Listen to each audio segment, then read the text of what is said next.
السلام علیکم جی، کیا حال چال ہے آپ سب لوگوں کے؟ میں امید کرتی ہوں کہ آپ سب بالکل ٹھیک ہوں گے، خیریت سے ہوں گے۔ ناول ماسیل بائی نور راجپوت کی یہ 13ویں قسط ہے، اور اگر آپ 13ویں قسط تک پہنچ گئے ہیں اور آپ نے ابھی تک نہیں کیا چینل کو سبسکرائب، تو جلدی سے چینل کو کر لیں سبسکرائب۔ انسان خود اپنے مقام سے گرتے ہیں۔ مجھے تو اس سے محبت تھی جو آپ اللہ سے کرتے ہیں۔ زندگی میں پہلی بار حاج جبیل نے محسوس کیا تھا سانس رکنا کسے کہتے ہیں۔ وہ روبوٹ کی مانند کھڑا تھا، پر ایمان کے لفظوں نے اس کی دنیا ہلا دی تھی۔ اس کی ساکن پتلیاں سکڑنے پھیلنے لگیں، پیوست لبوں میں جنبش ہوئی۔ وہ اس سے محبت کرتی تھی، وہ کیسے نہ جان پایا؟ میں سوچتی تھی میں کمزور دل ہوں، کیسے سہ پاؤں گی میرا پسندیدہ شخص جب کسی اور کا ہوگا، پر میں نے یہ نہیں سوچا تھا میرا پسندیدہ شخص جب میرا دل توڑے گا تو کیسے سہوں گی۔ اس کے ہونٹ نیلے پڑنے لگے۔ حاج جبیل اسے نہیں دیکھ رہا تھا، وہ دیکھ ہی نہیں سکتا تھا۔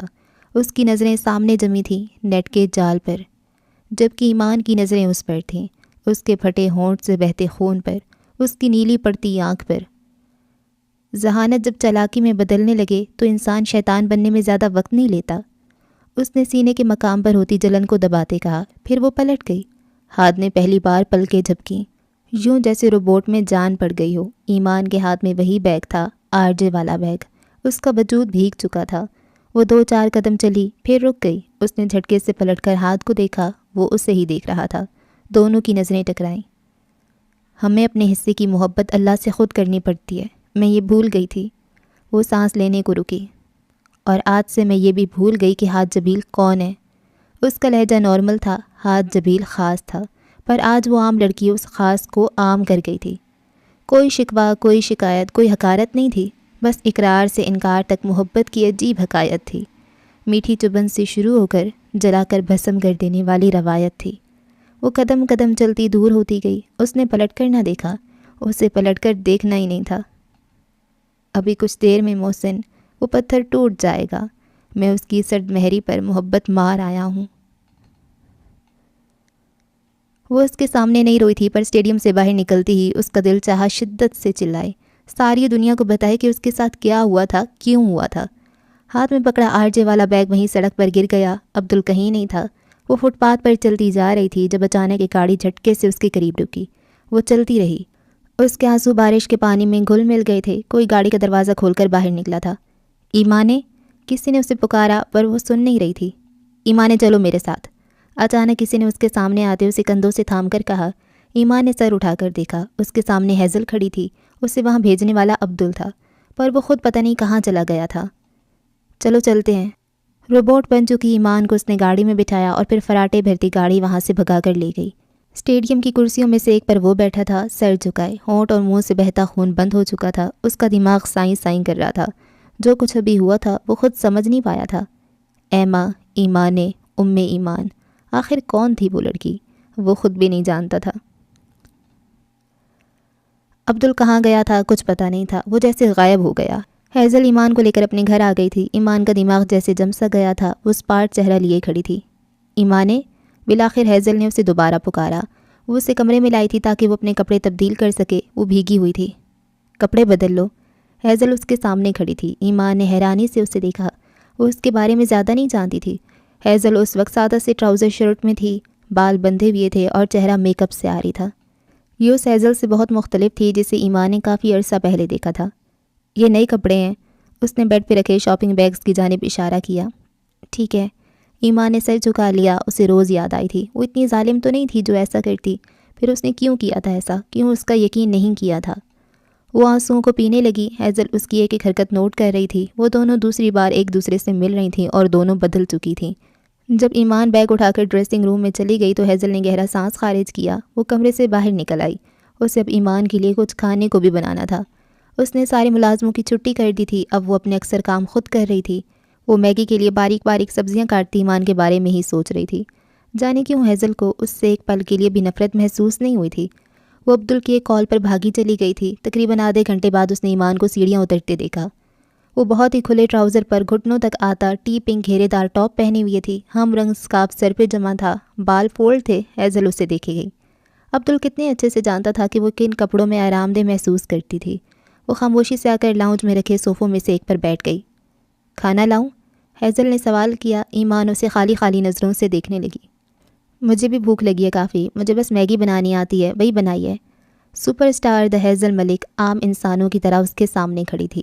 ایمان نے ہاں میں گردن ہلا دی اور کچھ دیر بعد ہیزل 2 بال اس کے سامنے رکھی بیٹھی تھی۔ عبدل کہاں ہے؟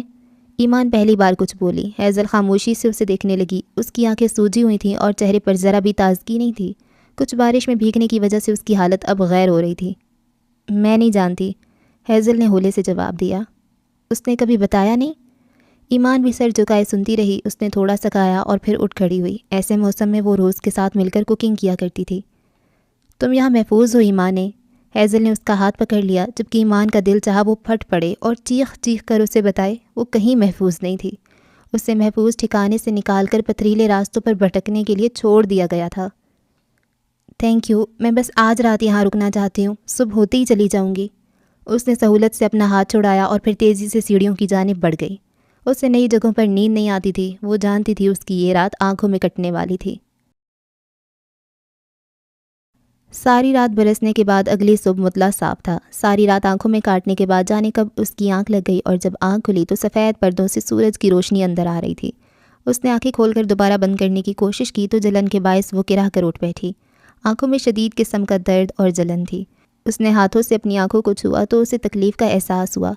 کل رات جو ہوا اس کا اثر کسی حد تک کم تھا، شاید اس لیے کہ رات گزر چکی تھی۔ رات کے پہر انسان کی تکلیف 4 گنا بڑھ جاتی ہے، انسان 4 گنا کمزور پڑ جاتا ہے۔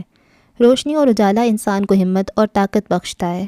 اس نے گہرا سانس لیا اور سر جھٹک کر ہاتھ کے خیال سے پیچھا چھڑانا چاہا، پر وہ ایک بھی پل اس کے دماغ سے نہیں نکلا تھا۔ وہ فریش ہو کر نیچے آئی تو ہیزل کسی سے فون پر بات کر رہی تھی۔ ہیزل ملک جو فیصلہ کر لے اس سے پیچھے نہیں ہٹتی، میں کسی سے ڈرتی نہیں ہوں۔ وہ غصے میں تھی۔ میں نے کہا نا شوبز چھوڑ دیا تو مطلب چھوڑ دیا ہے۔ جیسی اس کی ایمان پر نظر پڑی اس نے فون بند کر دیا۔ آؤ ایمانے، اب کیسی ہو؟ وہ مسکرا کر پوچھنے لگی۔ مجھے کام سے جانا ہے، کیا آپ مجھے لے جائیں گی؟ پچھلے 10 گھنٹوں میں اس نے یہ فیصلہ کیا تھا کہ وہ ماسیل کو جانے سے پہلے سچ بتا کر جائے گی۔ وہ اس سے بتائے کہ آخر ہوا کیا تھا، اس لیے نہیں کہ وہ اس کا اعتبار کر کے، بلکہ اس لیے کہ وہ لوٹ جائے، اس لیے کہ وہ سچ جان لے، اس لیے کہ اس کی تکلیف میں کمی آ جائے، اس لیے کہ اس کے لوٹ آنے کا انتظار کرتے تھے، اور اس لیے بھی کہ وہ مجبور تھی، اور اس لیے بھی کہ اسے معصیت سے کوئی شکایت نہ تھی۔ ہاں ہاں بولو، کہاں جانا ہے؟ ابھی چلتے ہیں؟ ہیزل خوش دلی سے مسکرائی تو ایمان کو حوصلہ ہوا۔ اور پھر 1 گھنٹے بعد وہ ماسیل انسٹیٹیوٹ کے سامنے کھڑی تھی۔ یہاں سے اس کی بہت ساری یادیں جڑی تھیں، پر وہ یاد نہیں کرنا چاہتی تھی۔ ہیزل کو گاڑی میں انتظار کرنے کا کہہ کر وہ اندر چلی گئی۔ لاؤنج میں ہی اسے مارتھا مل گئی۔ اسے دیکھ کر مارتھا جھٹکے سے اٹھ کھڑی ہوئی۔ ادم کہاں ہے؟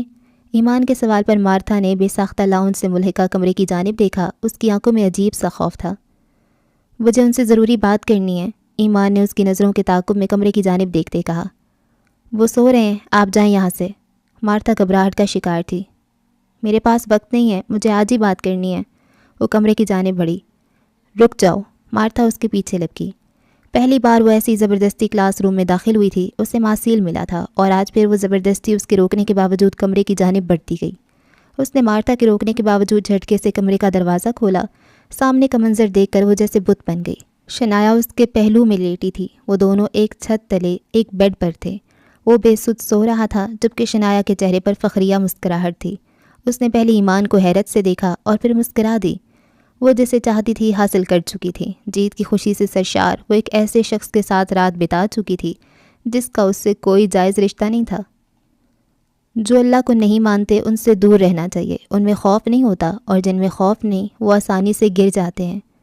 دادی اماں کے الفاظ چیخ چیخ کر اس کی سماعت سے ٹکرانے لگے۔ اس نے جھٹکے سے دروازہ بند کر دیا۔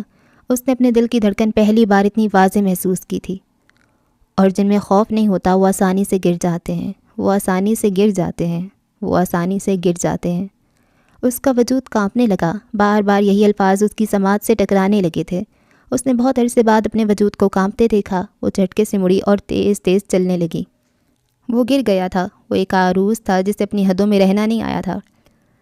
یہ سب جنت جہنم خدا سب جھوٹ ہوا تو؟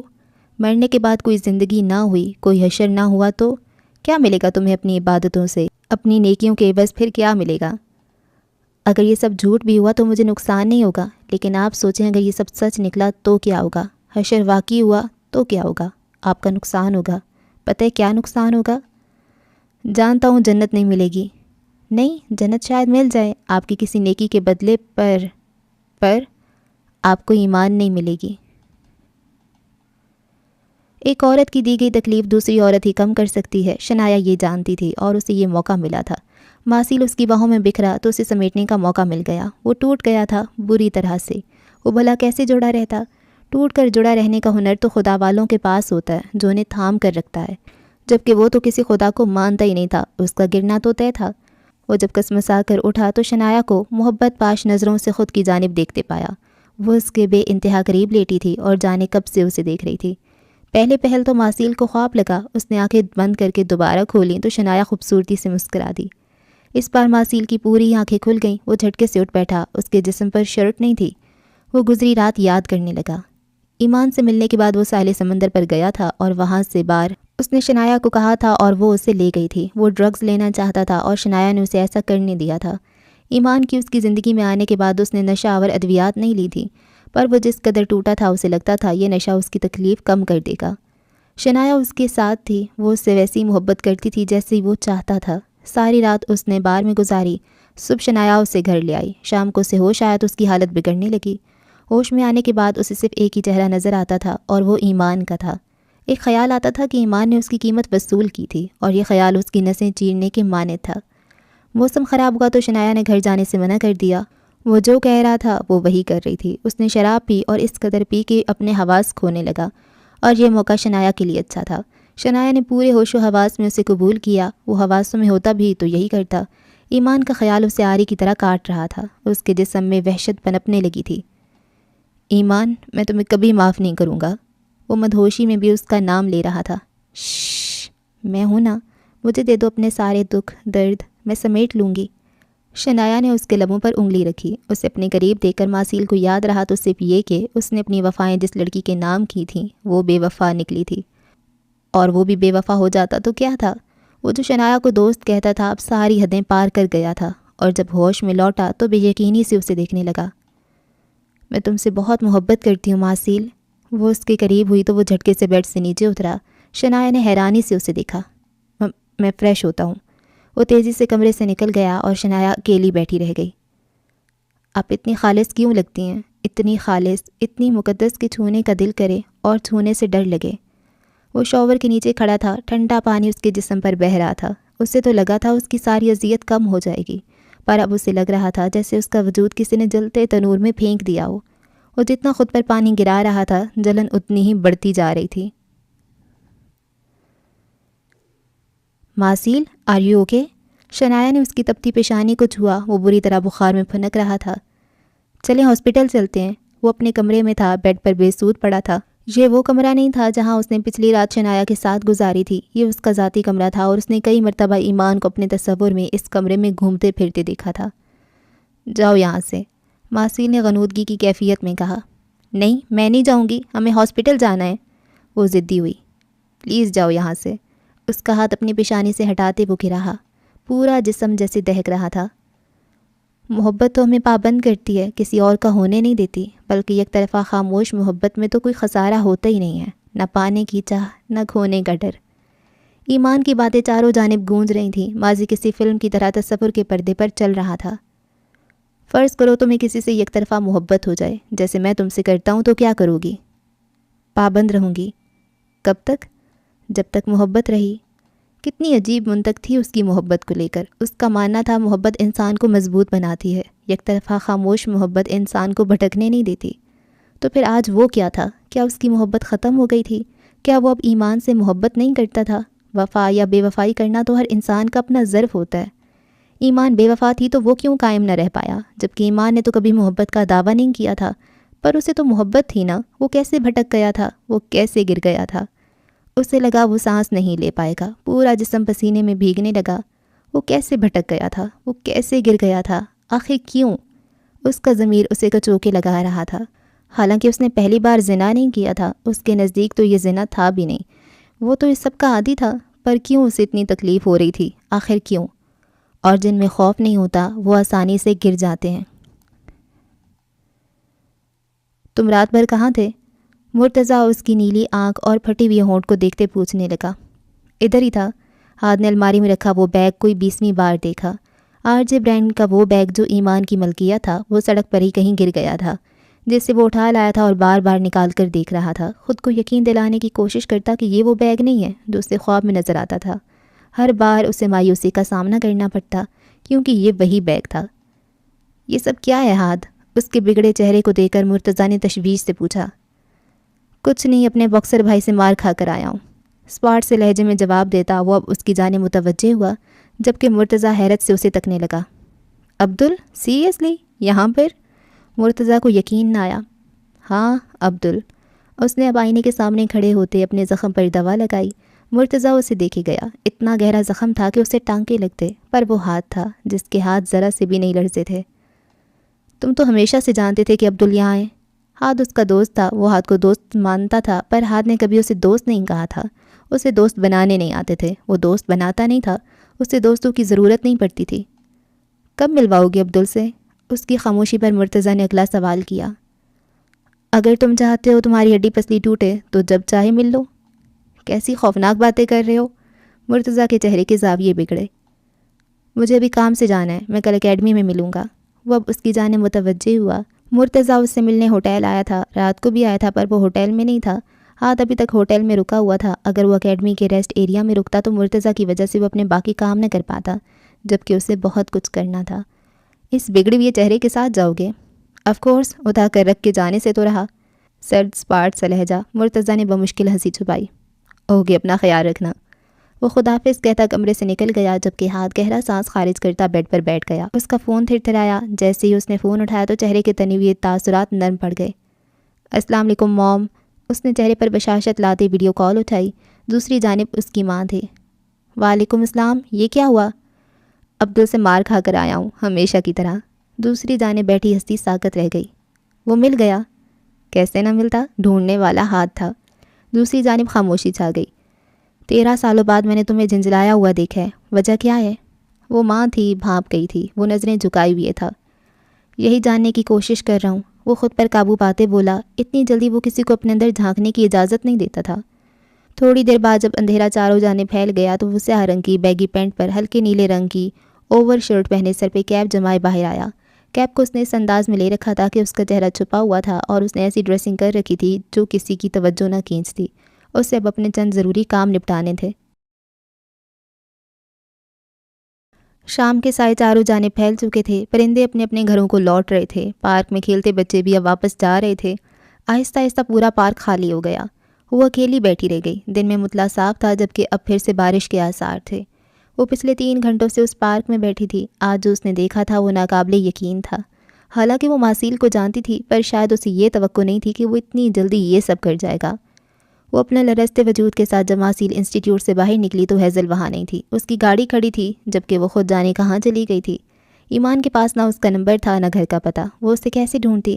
اور جو اس وقت اس کی حالت تھی، وہ وہاں سے پیدل ہی بھاگنے لگی۔ اس سے بہت دور جانا تھا، ماسیل کی سیاہی سے بہت دور نکل جانا چاہتی تھی، وہ جہاں اس کا نام بھی نہ ہو۔ جانے وہ کتنی دیر چلتی رہی۔ کندھوں پہ شال لپیٹے وہ اب پارک میں بیٹھی تھی۔ دماغ بری طرح فریز ہو چکا تھا، یوں جیسے سن ہو گیا ہو، سوچنے سمجھنے کی صلاحیت کھو چکا ہو۔ مغرب ہوئی تو اس نے آسمان کی جانب دیکھا۔ میں آج تک یہ سوچتی رہی، آخر مجھے ادھم جبیل سے محبت کیوں نہیں ہوئی؟ اس کی اتنی محبت کے باوجود وہ میرے دل میں جگہ کیوں نہ بنا پایا؟ مجھے اس سے ہمدردی ہوتی تھی اے رب، پر آج سمجھ آیا میرے دل میں تو بھی رہتا ہے نا۔ آج سمجھ آیا وہ اس دل میں اپنی جگہ کیوں نہ بنا پایا۔ آج سمجھ آیا مجھے اس سے محبت کیوں نہ ہوئی۔ آج سمجھ آیا ہاتھ جبیل اس دل میں کیوں نہیں گیا۔ آج مجھے بہت کچھ سمجھ آ گیا، اور آج میرے سارے شکوے ختم۔ اب نہ ادم جبیل سے کوئی شکوہ ہے، نہ ہاتھ جبیل سے۔ تیرا لاکھ لاکھ شکر ہے میرے مالک، تو نے لوگوں کی سچائی میرے سامنے رکھی۔ وہ نم آنکھیں لیے اپنے دل میں اللہ کو پکارنے لگی۔ آگاہی عذاب ہوتی ہے، آگاہی انعام بھی ہوتی ہے۔ ایمان کو اس مہینے کی سیلری ٹرانسفر ہو گئی تھی۔ وہ آج آفس نہیں گئی تھی۔ اس نے جو پیسے بچا کر رکھے تھے ان میں سے جو روز کو دینے تھے وہ اس کے اکاؤنٹ میں ٹرانسفر کرنے کے بعد وہ ہوٹل میں آ گئی۔ یہ اس کے آفس کی لوکیشن کے قریب تھا۔ رات ہو چکی تھی، اس کے جانے میں بس 5 دن باقی تھے، اور اسے ان دنوں میں بھی آفس جانا تھا۔ اس نے ایک سستے سے ہوٹل میں کمرہ بک کیا۔ 5 دن کی پیمنٹ ایڈوانس کرنے کے بعد وہ مارکیٹ آ گئی۔ وہ نہ ہیزل کو ڈھونڈ پائی تھی اور نہ ہیزل اسے ڈھونڈ پائی تھی۔ نہ اس نے عبدل کو کال کرنے کی کوشش کی تھی۔ اس کے پاس اب بہت کم پیسے بچے تھے، اگر وہ ہوٹل سے کھاتی تو گزارا نہ ہوتا، اس لیے وہ مارکیٹ آ گئی۔ اس نے ایک سٹور سے کھانے پینے کا کچھ سامان خریدا۔ اس بات سے انجان کے کیپ اوڑھے ایک شخص اس پر نظر رکھے ہوئے تھا۔ اس وقت بھی سٹور کے باہر کھڑے وہ اسے خریداری کرتے دیکھ رہا تھا۔ ٹھنڈی ہوا چل رہی تھی اور بارش کبھی بھی ہو سکتی تھی۔ وہ سٹور سے باہر نکلی تو ٹھنڈی ہوا کے جھونکے نے اس کا استقبال کیا۔ اس نے آسمان کی جانب دیکھا، پورا آسمان سیاہ بادلوں سے ڈھکا ہوا تھا۔ وہ خاموش تھی اور پرسکون بھی۔ وہ پوری توجہ سے اسے دیکھ رہا تھا۔ اس نے اتنا پرسکون چہرہ کم ہی دیکھا تھا۔ طوفان ختم ہونے کے بعد والی خاموشی، سب کے کھو دینے کے بعد کچھ نہ کھونے کے ڈر جیسا سکون۔ وہ شال لپیٹتی سیڑھیاں اتر کر فٹ پاتھ پر آئی تو باہر رکھے پتھر کے بینچ پر بیٹھ گئی۔ ٹھنڈی ہوا اسے سکون بخش رہی تھی۔ ویسے بھی وہ اس شہر میں اب مہمان تھی، وہ جلد یہاں سے جانے والی تھی۔ ویلنسیا اسے زیادہ راس نہیں آیا تھا، یہاں کے لوگوں نے اسے دکھ دیا تھا، پر اس شہر کا کیا قصور تھا؟ کچھ دیر یوں ہی بیٹھی رہی، روشنیوں کے جال میں چلتے پھرتے لوگوں کو دیکھنے لگی۔ اس سے بھوک لگی تھی، اس نے کھانے کے لیے بریڈ نکالے اور پھر اچانک رک گئی۔ اس نے ہاتھ کی انگلیوں پر گنتی کی، اس کے پاس 5 دن کے بریڈ تھے۔ یقیناً وہ ناشتے کے لیے لائی تھی تاکہ ناشتہ کر کے آفس جا سکے، پر اگر وہ بھی کھا لیتی تو اس کے پاس ایک دن کا ناشتہ کم پڑ جاتا۔ وہ کتنی ہی دیر سامنے رکھے سامان کو گھورتی رہی جو مشکل سے 5 دن کا تھا۔ پھر اس نے گہری سانس لی اور جوس کا ڈبہ نکال کر جوس پینے لگی۔ وہ وہاں بینچ پہ پورا گھنٹہ بیٹھی رہی۔ اس نے مزید کچھ نہیں کھایا۔ جانے وہ کن خیالوں میں گم تھی، یہاں تک کہ ابر آلود موسم برسنے لگا۔ وہ اٹھ کر چل پڑی۔ تبھی اس نے دیوار کے پاس کھڑے ایک چھوٹے سے بچے کو دیکھا۔ یقیناً وہ بھوکا تھا، اس کے قدم رک گئے۔ وہ آگے نہیں بڑھ پائی، وہ جیسے پتھر کی ہو گئی۔ اس نے اپنے تھیلے کو ہاتھ لگایا جس میں اس کا تھوڑا سا سامان تھا۔ وہ بچہ سامنے سڑک کی دوسری جانب شیشے کے اس پار رکھے کھانے پینے کی اشیاء کو حسرت سے تک رہا تھا۔ وہ اس کی جانب بڑھی اور جا کر اپنے بیگ سے بریڈ کے 2 پیکٹ نکال کر اس بچے کو دے دیے۔ بچے کی آنکھوں میں پہلے حیرت اور پھر تشکر کے جذبات ابھرے۔ اس کی آنکھوں میں نمی تھی، وہ اس کے پیچھے پیچھے تھا۔ تم بھیگ جاؤ گے، میرے پاس چھاتا نہیں ہے، یہ لے لو۔ اس نے اپنے کندھوں پر پڑی موٹی شال اتار کر اس بچے کو دے دی۔ وہ شال اسے کتنی عزیز تھی، ویسے بھی وہ ویلنسیا سے کچھ نہیں لے جا رہی تھی، سارا سامان یہاں ہی رہ گیا تھا۔ پھر اس نے اپنے بیگ سے والٹ نکالا جو اس وقت بالکل خالی تھا۔ اس کے چہرے پر موت جیسا دکھ تھا، اس کا والٹ خالی ہو چکا تھا، اس کے پاس کسی کو دینے کے لیے کچھ بھی نہیں تھا۔ وہ تیزی سے وہاں سے بھاگتی چلی گئی، کیپ اوڑھے آدھے چھپے چہرے کے ساتھ کھڑا ہاتھ اسے دیکھتا رہا۔ اسے پہلی بار اپنے سینے کے مقام پر عجیب سی جلن محسوس ہوئی تھی، سانس لینا اس سے پہلی بار مشکل لگا تھا۔ آگاہی انعام ہے۔ وہ جب حواسوں میں لوٹی تو خود کو ایک اندھیری جگہ پر پایا۔ کئی لمحے تو ہیزل کو یہ سمجھنے میں لگ گئے کہ وہ جاگ رہی ہے یا خواب دیکھ رہی ہے، پر سر میں اٹھنے والی درد کی ٹیس نے اسے کراہنے پر مجبور کر دیا۔ یہ گودام نما جگہ تھی جہاں چاروں جانب عجیب سی بو پھیلی تھی۔ اسے یاد تھا وہ گاڑی میں بیٹھی ایمان کا انتظار کر رہی تھی جب ایک مانگنے والے نے گاڑی کے شیشے پر دستک دی۔ اس کے دروازہ نہ کھولنے پر وہ بار بار ہاتھ مار رہا تھا، اور جیسے اس نے شیشہ نیچے کیا کسی نے فوراً اس کے سر پر بھاری وزنی چیز ماری۔ وہ گرا اٹھی، وہ مزاحمت ہی نہ کر پائی، اور پھر اگلے ہی پل اسے بے ہوشی کی دوا سنگھا کر اغوا کر لیا گیا تھا۔ جہاں ماسیل انسٹیٹیوٹ تھا وہاں زیادہ آبادی نہیں تھی۔ اس وقت گلی سنسان تھی جب اسے اغوا کیا گیا۔ کس نے کیا تھا، کیوں کیا تھا، یہ کوئی نہیں جانتا تھا، وہ خود بھی نہیں۔ اسے کرسی سے باندھا گیا تھا، وہ اندر سے بری طرح ڈر چکی تھی، اس کے بہت سارے دشمن بن چکے تھے۔ شوبس چھوڑنے پر اس نے جن لوگوں کو کام کرنے سے منع کیا تھا وہ سب ڈائریکٹرز اور پروڈیوسرز بری طرح تپے پڑے تھے، وہ ایسے کسی موقع کی تلاش میں تھے۔ اسے شولی نے سمجھایا تھا کہ وہ اکیلی کہیں نہ جائے، اسے عبدل نے بھی خبردار کیا تھا، پر اس نے سر سے ٹال دیا تھا، اور آج وہ قید میں تھی۔ کون ہو تم لوگ، کھولو مجھے۔ وہ ہاتھ پاؤں ہلاتی زور سے چلائی۔ کچھ دیر گودام کی ساری بتیاں جل اٹھیں، تیز روشنی اس کی آنکھوں سے ٹکرائی تو اس نے فوراً آنکھیں بند کیں۔ کچھ دیر بعد کھولیں تو چاروں جانب دیکھا، وہاں کوئی نہیں تھا۔ یہ گودام تھا جہاں چاروں جانب گندم اور چاول کے تھیلے رکھے ہوئے تھے۔ اچانک اسے اپنے پاؤں کے انگوٹھے پر چبھن کا احساس ہوا۔ اس نے نیچے دیکھا تو ایک موٹا تازہ چوہا اسے کاٹنے کی کوشش کر رہا تھا۔ ہیزل کی دل دہلا دینے والی چیخ ابھری تھی۔ اس نے پاؤں کو جھٹکا دیا اور دونوں پاؤں اوپر اٹھا لیے۔ اس نے بہت سارے موٹے چوہوں کو چاروں جانب بھاگتے دوڑتے دیکھا۔ پہلے تو اسے ابکائی آئی، پر اگلے ہی پل اس کی آنکھیں خوف سے ابل پڑیں۔ وہ کرسی سے بندھی ہوئی تھی، نہ اٹھ سکتی تھی اور نہ بھاگ سکتی تھی۔ کیا ہوتا اگر وہ سارے چوہے اس کی جانب آنے لگتے، اس کے جسم پر رینگتے یا پھر اسے کاٹتے؟ کوئی اس کے سر پہ گن رکھ کر گولی مار دیتا تو شاید وہ اتنا نہ ڈرتی جتنا جان لیوا یہ احساس تھا کہ کیا ہوتا اگر چوہے اسے کاٹتے اور کترنے لگتے۔ مجھے یہاں سے باہر نکالو پلیز۔ دہشت سے اس کا جسم پسینے سے بھیگنے لگا، دل پسلیاں توڑ کر باہر آنے کو تیار تھا۔ اس کا خوبصورت نرم ملائم جسم کانپ رہا تھا۔ چاروں جانب پھیلی بدبو اور موٹے موٹے بھاگتے چوہے اس کی جان نکال رہے تھے۔ وہ چیختی رہی پر کوئی نہ آیا، اور پھر اس نے دیکھا وہ چوہے اس کی جانب بڑھ رہے تھے۔ وہ چلنے لگی، خود کو چھڑانے لگی، حلق کے بل چلانے لگی، کوئی نہ آیا، نہ وہ خود کو چھڑا پائی۔ اس وقت خوفناک منظر اس کی آنکھوں کے سامنے لہرایا جب اس نے چوہوں کو کرسی سے اوپر کی جانب چڑھتے دیکھا۔ ایک اس کی ٹانگ پر چڑھ رہا تھا۔ ہیزل کو لگا وہ سانس نہیں لے پائے گی، اسے لگا تھا اسے ہارٹ اٹیک ہو جائے گا، وہ مر جائے گی۔ اس نے شدت سے چاہا تھا وہ مر جائے، پر وہ نہ مری۔ وہ گلا پھاڑ کر چلاتی رہی۔ اس نے پوری ہمت کر کے کرسی کو جھٹکا دیا۔ وہ دائیں جانب گری، چوہے بھاگ گئے، اس کا سر زمین سے لگا، سر پھٹ چکا تھا۔ وہ اب کرسی سے بندھی ایک جانب پڑی تھی۔ شور کی آواز سن کر سارے چوہے ادھر ادھر بھاگ گئے تھے۔ وہ پھٹی پھٹی نگاہوں سے پڑی رہی، پیشانی سے خون بہہ رہا تھا۔ ہیزل ملک، دی سپر اسٹار، وہ جو اپنی مرضی کی مالک تھی، جس نے لوگوں کو ہمیشہ اپنے فائدے کے لیے تب تک استعمال کیا جب تک اسے ضرورت تھی۔ وہ ہیزل ملک جو جادوگرنی کے نام سے مشہور تھی، جو گھمنڈی تھی، جس کے ایک اشارے پر سب رک جاتا تھا۔ وہ ہیزل ملک جس نے اپنی مرضی سے شہرت چنی اور اپنی مرضی سے ٹھکرا دی۔ وہ ہیزل ملک آج اس مقام پر تھی کہ اس کے جسم پر چوہے رینگ رہے تھے۔ وہ کئی لمحے سن لیٹی رہی اور پھر پھوٹ پھوٹ کر رو دی۔ 26-27 سالہ زندگی آنکھوں کے سامنے فلم کی طرح چلنے لگی تھی۔ یہ تو طے تھا کہ اسے جس نے بھی وہاں قید کیا تھا اس کا مقصد صرف ہیزل کو ڈرانا تھا تاکہ وہ اپنی بات منوا سکے۔ پر یہ کون تھا اور یہ سب کیوں کر رہا تھا وہ نہیں جانتی تھی۔ پہلی بار وہ بے طرح روئی، پہلی بار اس نے پورے دل سے اتنا خوف محسوس کیا، پہلی بار اسے کسی سے اتنا ڈر لگا تھا، اور وہ ذات خدا کی تھی۔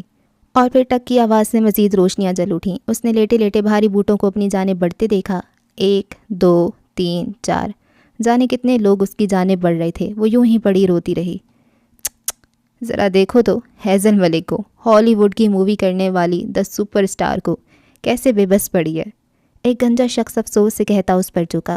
وہ اس کی آواز سے اسے پہچان گئی تھی۔ یہ ڈائریکٹر کے ساتھ ساتھ ہیزل کا ایک پرانا دوست تھا جس سے وہ بہت پہلے پرسنل اور پروفیشنل دونوں تعلق ختم کر چکی تھی۔ حال ہی میں اس نے ہیزل سے اپنے تعلقات استوار کرنے کی کوشش کی تھی۔ اس نے ہیزل کو ایک فلم آفر کی تھی جس میں کچھ ایسے سینز تھے جس کی بنا پر ہیزل نے انکار کر دیا۔ یہ ڈائریکٹر لوپس تھا جس کے بہت سے فوٹو شوٹ اس نے رد کیے تھے۔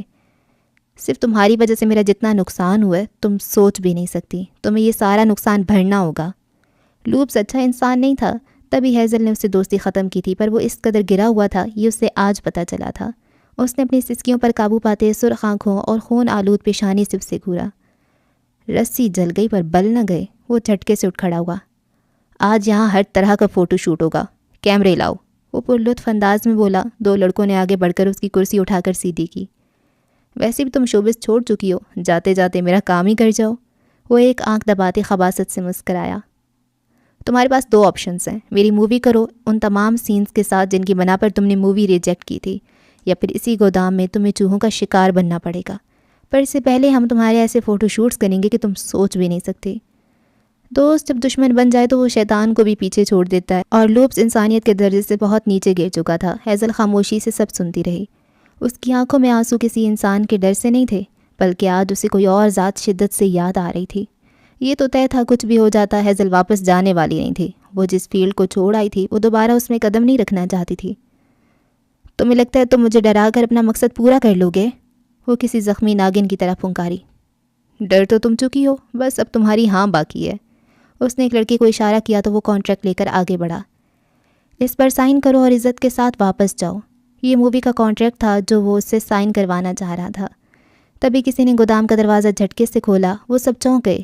2-4 آدمیوں نے اپنی پستولیں تان لیں۔ آنے والے نے اندر آتی دروازہ بند کر دیا۔ ہلنا مت ورنہ گولی مار دوں گا، ٹریگر پہ انگلی رکھے کھٹے کھٹے بدمعاش نے دروازے پہ کھڑے شخص سے کہا جس کے سر پہ ٹوپی جمی تھی۔ اس نے گردن اٹھا کر ان لوگوں کو دیکھا۔ او مائی گاڈ، تم لوگ اتنی بدبو میں کیسے کھڑے ہو؟ وہ ناک پر ہاتھ رکھتا آگے بڑھا۔ میں نے کہا وہیں رکو۔ گن تھامے شخص نے گولی چلائی پر نشانہ دیوار کا لیا تاکہ وہ ڈر کر رک جائے۔ وہ ان سب کے لیے انجان شخص تھا۔ بال پیشانی پر بکھرے پڑے تھے، حلیے سے وہ کوئی ٹین ایج لڑکا لگ رہا تھا۔ ہاں ٹھیک ہے، میں رک جاتا ہوں، پر مجھے مسٹر لوپس کو کچھ دکھانا ہے، یہ ایک ویڈیو ہے۔ اس نے پینٹ کی جیب سے فون نکالا۔ کوئی ویڈیو تھا۔ اس نے فون آگے کیا۔ لوپس کے چہرے پر پریشانی کے آثار تھے۔ انہوں نے اتنی رازداری سے یہ کام کیا تھا، پھر وہ لڑکا وہاں کیسے پہنچ گیا اور اسے پتہ کیسے چلا؟ دیکھ لیں، یہ آپ کے کام کی ویڈیو ہے۔ ایک لڑکا آگے آیا، اس سے فون لے کر لوپس کے پاس گیا۔ جیسے ہی لوپس نے ویڈیو دیکھی اس کی آنکھیں پھٹ پڑیں۔ پاپا پاپا پلیز ہیلپ می۔ یہ لوپس کی 8 سالہ بیٹی تھی جو کرسی پر بندھی تھی۔ لوپس کے پیروں تلے زمین نکل گئی تھی۔ میری بیٹی کہاں ہے؟ لوپس نے غصے سے فون زمین پہ دے مارا۔ وہ اس کی جانب بڑھا۔ تم آگے بڑھے تو اپنی بیٹی کے لیے مشکلیں بڑھا دو گے۔ اس بار اس کا لہجہ بہت ہی سرد سپاٹ سا تھا۔ کچھ دیر پہلے نظر آنے والا ٹین ایج لڑکا غائب ہو چکا تھا اور اب ان کے سامنے ماسٹر مائنڈ کھڑا تھا، جو نہ کسی کو ہاتھ لگاتا تھا نہ خود کو لگانے کی اجازت دیتا تھا۔ جان کے بدلے جان، اگر تم چاہتے ہو تمہاری بیٹی بچ جائے تو ہیزل کو عزت کے ساتھ جانے دو۔ لوپس نے غصے سے مٹھیاں بھینچیں۔ اس نے سوچا ہی نہیں تھا ایسا بھی کچھ ہوگا، بیٹی سے بڑھ کر تو کچھ نہیں تھا۔ اس نے ہیزل کو کھولنے کا اشارہ کیا، جو حیرت سے اس کیپ والے لڑکے کو دیکھ رہی تھی، جو پینٹ کی جیبوں میں ہاتھ ڈالے کھڑا تھا۔ وہ اپنی جگہ سے نہیں ہلا، اسے ضرورت ہی نہیں تھی۔ وہ جانتا تھا ہیزل کو وہ خود اس تک لائیں گے، اور یہی ہوا۔ ایک لڑکا اس کی رسیاں کھول کر اسے سہارا دیتا اس تک لایا۔ میری بیٹی کہاں ہے؟ لوپس نے اپنے خوف پر قابو پاتے جبڑے بھینچتے کہا۔ تمہاری بیٹی تمہارے گھر پہنچ جائے گی اگر تم نے کچھ غلط حرکت نہ کی، سرد لہجے میں انہیں وارن کرتا وہ ہیزل کو لے کر باہر نکل آیا۔ کوئی اس سے روک نہ پایا، کوئی روک سکتا ہی نہیں تھا۔ اس نے باہر نکل کر ہیزل کو رومال دیا، جسے ہیزل نے اپنی پیشانی پر رکھا جہاں خون بہہ کر خشک ہو چکا تھا۔ وہ اسے لے کر گاڑی کی جانب بڑھا۔ ہیزل اسے نہیں جانتی تھی، پر یہ سمجھ گئی تھی وہ ان کے لیے مسیحا بن کر آیا تھا۔ وہ سارے راستے خاموش رہی، سیٹ سے ٹیک لگائے آنکھیں موندے بیٹھی رہی۔ وہ خاموشی سے ڈرائیونگ کرتا رہا۔ اب اس نے چہرے سے پٹی اتار پھینکی تھی۔ ہیزل کے دماغ میں اب تک وہی منظر چل رہا تھا۔ مجھے لگا تھا میں قبر میں ہوں، وہ بند آنکھوں سے ہولے سے بڑبڑائی۔ قبر کے مناظر اس سے بھی خوفناک ہوتے ہیں۔ ہیزل نے تڑپ کر آنکھیں کھول دیں۔ اسی خوف نے اسے حلق کے بل چلا کر رونے پر مجبور کیا تھا۔ اسی خوف نے اس کی جان نکال دی تھی۔ قائم رہنا دنیا کا سب سے مشکل کام۔ وہ سامنے دیکھتے گاڑی چلا رہا تھا۔ میں قائم رہنا چاہتی ہوں، وہ ڈبڈبائی آنکھوں کے ساتھ بولی۔ جو قائم رہتے ہیں خدا انہیں رسوا نہیں ہونے دیتا۔ تم قائم رہنا چاہتی ہو، اس لیے مجھے تمہاری مدد کے لیے بھیجا گیا۔ کون ہو تم؟ گاڑی ایک جھٹکے سے رکی۔ حاج جبیل، عبدالجبیل کا بھائی، وہ اس پاٹ لہجے میں بولا جبکہ آنکھیں سامنے سڑک پر جمی تھیں۔ 1 مہینے بعد وہ عبدل تھا جس کی ریلیز پلے سانگ نے دنیا میں ہلچل مچا دی تھی۔ اس کی آواز، اس کی ایکٹنگ، اس کا فالن اینجل کا کردار، اس کا درد اور اس کا حلیہ، لوگوں کو آرجے یاد آ گیا تھا۔ وہ راتوں رات جیسے پورے سوشل میڈیا پر چھا گیا تھا۔ چاروں جانب ایک ہی نام تھا، عبدل دا فالن اینجل۔ آج اس کا کنسرٹ تھا۔ اتنی عوام اس نے پہلے نہیں دیکھی تھی۔ وہ اسٹیج پر کھڑا تھا اسپاٹ لائٹ کی روشنیوں میں۔ 1 مہینہ گزر گیا تھا اس واقعے کو۔ اس نے 1 مہینے سے ایمانے کی خبر نہیں لی تھی۔ وہ ہاتھ سے نہیں ملا تھا۔ اس نے ہیزل کو فون کیا تھا۔ وہ گم ہو گیا تھا ایک ایسی دنیا میں جہاں وہ اپنے سارے درد بھول جانا چاہتا تھا، جہاں وہ بھول جانا چاہتا تھا کہ ایمانے نامی لڑکی کے ساتھ کیا ہوا تھا، پر وہ بھول نہیں پاتا تھا۔ ایک پل کو نہیں، ایک پل کو بھی اسے ذہن سے نہیں نکال پاتا تھا۔ وہ حیران تھا۔ اس نے اتنا اطمینان کبھی کسی کے چہرے پر نہیں دیکھا تھا جتنا اسے ایمانے کے چہرے پر نظر آتا تھا۔ پتہ نہیں ایمانے نے ہاتھ کو کیا سزا سنائی تھی، پتہ نہیں وہ واپس جا چکی تھی یا نہیں، پتہ نہیں عدم جبیل سہ پایا تھا یا نہیں، پتہ نہیں حاج جبیل کیا پلان کر رہا تھا۔ وہ کچھ نہیں جانتا تھا، وہ جاننا چاہتا بھی نہیں تھا۔ وہ تو خود الجھا ہوا تھا۔ تیز اسپاٹ لائٹ کی روشنی اور بے پناہ ابھرتے شور میں وہ چونک کر جیسے حال میں پلٹا۔ اس کے سامنے ایک بڑا مجمع تھا۔ 1 مہینے میں اس نے بے پناہ شہرت حاصل کی تھی اور آج اس کا کنسرٹ تھا۔ اس کے چاروں جانب لاتعداد عوام تھی، پر اتنی عوام میں بھی وہ اکیلا تھا۔ اس کے لمبے بال آدھی پونی میں قید تھے تو چند نیلی لٹیں چہرے کے دونوں جانب بکھری ہوئی تھیں۔ آنکھوں پر چشمہ لگائے وہ اپنی خوبصورت آنکھوں میں ابھرتے درد کو سب سے چھپا گیا تھا۔ ٹیٹو والے کسرتی بازو اور بھرپور سراپا لوگوں کو ہوٹنگ پر مجبور کر رہا تھا۔ وہ کافی شاپ پر بیٹھی تھی، کرسی سے ٹیک لگائی، نظریں جھکی ہوئی تھیں۔ وہ کچھ لکھنے میں مگن تھی۔ جھکی تیری پلکوں میں مل جائے مجھے پناہ۔ اس نے آواز کا ایسا جادو جگایا کہ لوگوں کو ہپناٹائز کر دیا۔ لوگوں کی ہجوم سے دور، بہت دور، وہ اکیلی کھڑی تھی، کندھے پر آرجے کا بیگ لٹکائے وہ اسے ہی دیکھ رہی تھی۔ اس کی کامیابی پر دل و جان سے خوش تھی۔ پلکیں گھرے آنکھوں بھری رہ جائے میرے نشاں، صرف گٹار کی دھن پر گاتا عبدل عوام کو پاگل کر گیا تھا۔ ٹوٹے دل کی مت کر تو فکر میرے ہم نوا۔ وہ مسکرا کر اسے ہی دیکھ رہی تھی۔ اتنی مسکراہٹ اتنی پرخلوص تھی جتنی وہ خود۔ ہاتھ نے اس کا دل توڑ دیا تھا، اس پرفیکٹ لڑکے نے جو اسے ہمیشہ سے عزیز تھے۔ وہ ٹوٹے دل کے ساتھ کھڑی مسکرا رہی تھی۔ خاک میں مل جاؤں میں جیسے کہ ایک لمحہ۔ وہ پلٹ گئی تھی، اسے پلٹ جانا تھا۔ وہ آہستہ آہستہ قدم اٹھاتی اس سے بہت دور جا رہی تھی۔ عبدل نے پٹ سے آنکھیں کھول دیں۔ وہ کہیں بھی نہیں تھی۔ وہ اسے ہجوم میں ڈھونڈ رہا تھا، پر وہ ایمانے تھی، وہ اسے ہجوم میں نہیں ملنے والی تھی۔ 1 مہینے میں 30 دن ہوتے ہیں، ایک دن میں 24 گھنٹے اور 1 گھنٹے میں کئی لمحے، اور وہ ہر لمحہ مری تھی، پل پل۔ سلمہ بیگم کا چہرہ اسے ہمیشہ وہ وعدہ یاد دلاتا تھا جو اس نے ان سے کیا تھا کہ وہ کبھی نہیں بھٹکے گی، وہ کبھی کسی غیر شخص کو اپنی زندگی میں جگہ نہیں دے گی، یہ کہ وہ قائم رہے گی۔ اسے یاد تھا جب وہ واپس آئی تھی، اسے پاکستان میں آئے ابھی 10 دن ہوئے تھے۔ وہ نماز پڑھ رہی تھی جب اس کا فون بجنے لگا۔ بیڈ پہ پڑا اس کا فون مسلسل بج رہا تھا۔ سلمیٰ بیگم نے جب دیکھا تو فون اٹھا لیا۔ بہت سکون میں ہو نا تم، میرا چین برباد کر کے؟ ماسیل کی آواز ابری تھی اور اس آواز میں بہت کچھ تھا، غصہ، درد اور شکوے، سب کچھ۔ کون؟ سلمیٰ بیگم کی پیشانی پر شکنیں پڑ گئیں۔ دوسری جانب وہ ٹھٹک گیا۔ آواز تو ایمان کی تھی۔ ایمان سے بات کرنی ہے۔ وہ اخلاقیات کا قائل نہیں تھا، اس نے پوچھنا بھی گوارا نہیں کیا کہ وہ کون تھیں۔ ایمان نماز پڑھ رہی ہے، سلمیٰ بیگم نے سادہ لہجے میں جواب دیا۔ نماز؟ واو! دوسری جانب سے مضحکہ آمیز لہجے میں کہا گیا، اور پھر اس کا کہکہ ابھرا۔ اس سے پوچھنا ایسی نمازیں قبول ہو جاتی ہیں؟ طنز ہی طنز تھا۔ سلمیٰ بیگم نے نماز پڑھتی ایمان کو دیکھا، وہ خاموش ہو گئیں۔ آپ یقیناً وہی ہستی ہیں جس کے لیے اس نے میرے دل سے کھیلا، یقیناً آپ اس کی مدر ہیں۔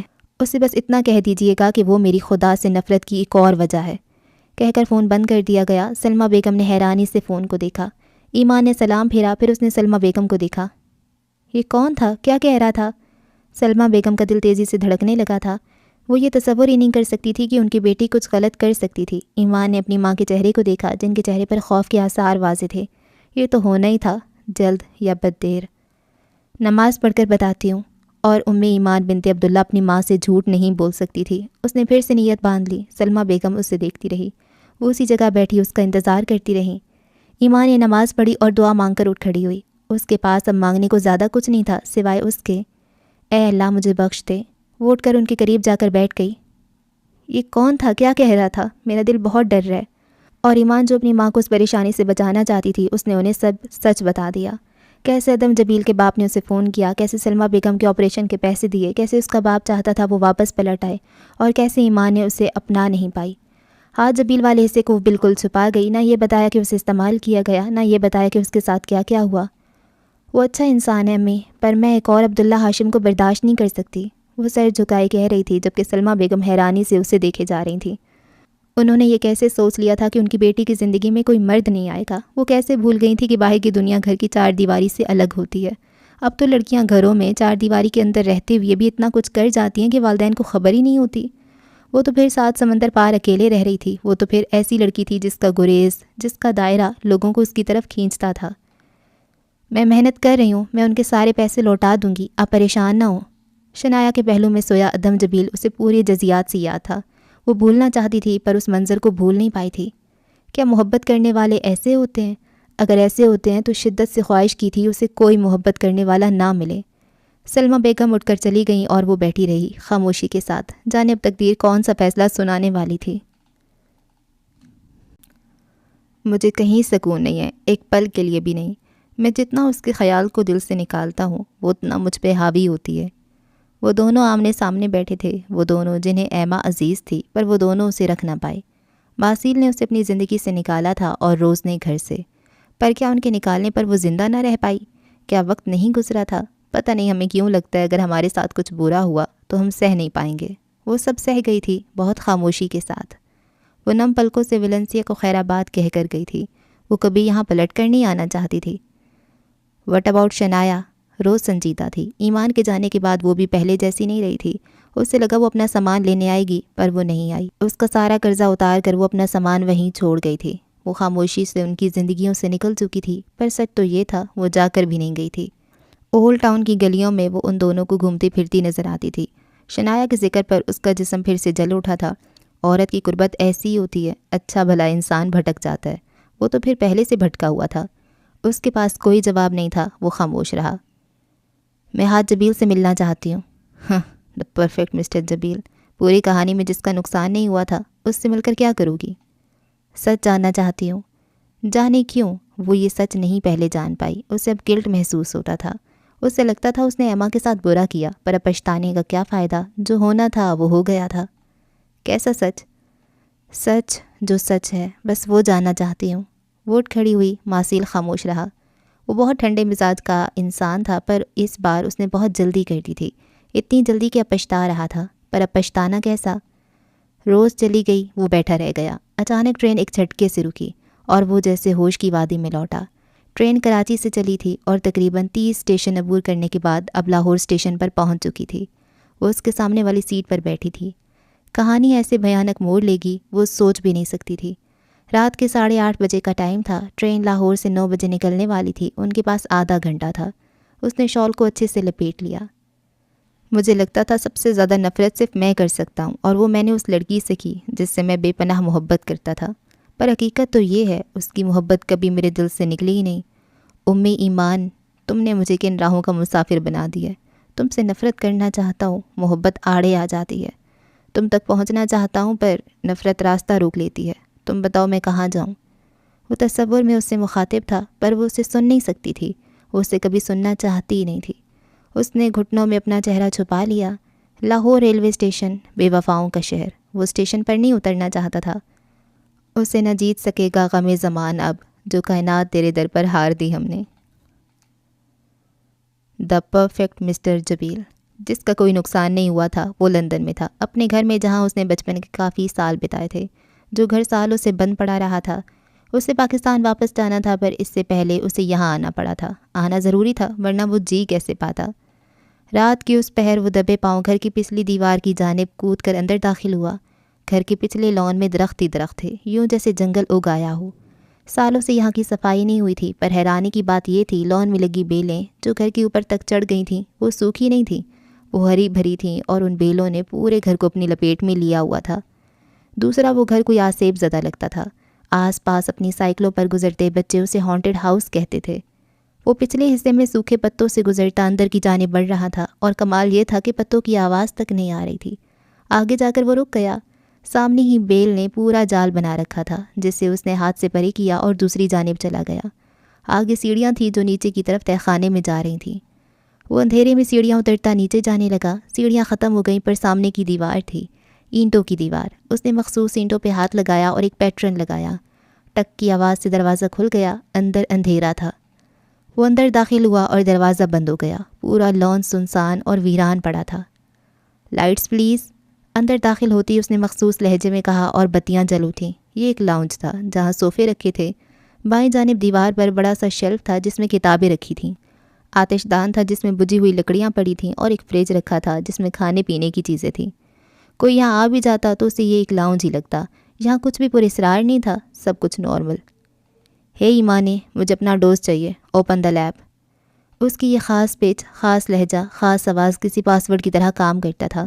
شیشے جیسی ایک دیوار نمودار ہوئی اور دائیں جانب ایک سفید رنگ کی بڑی سی لیب ابھر آئی تھی۔ وہ شیشے کے دروازے کو پار کرتا لیب میں داخل ہوا اور لاؤنج میں نظر آنے والا یہ منظر بالکل غائب ہو گیا۔ وہ لیب میں تھا جہاں سے وہ لاؤنج کو دیکھ سکتا تھا، پر لاؤنج میں بیٹھا یا کھڑا شخص اس خفیہ لیب کو کبھی نہ ڈھونڈ پاتا۔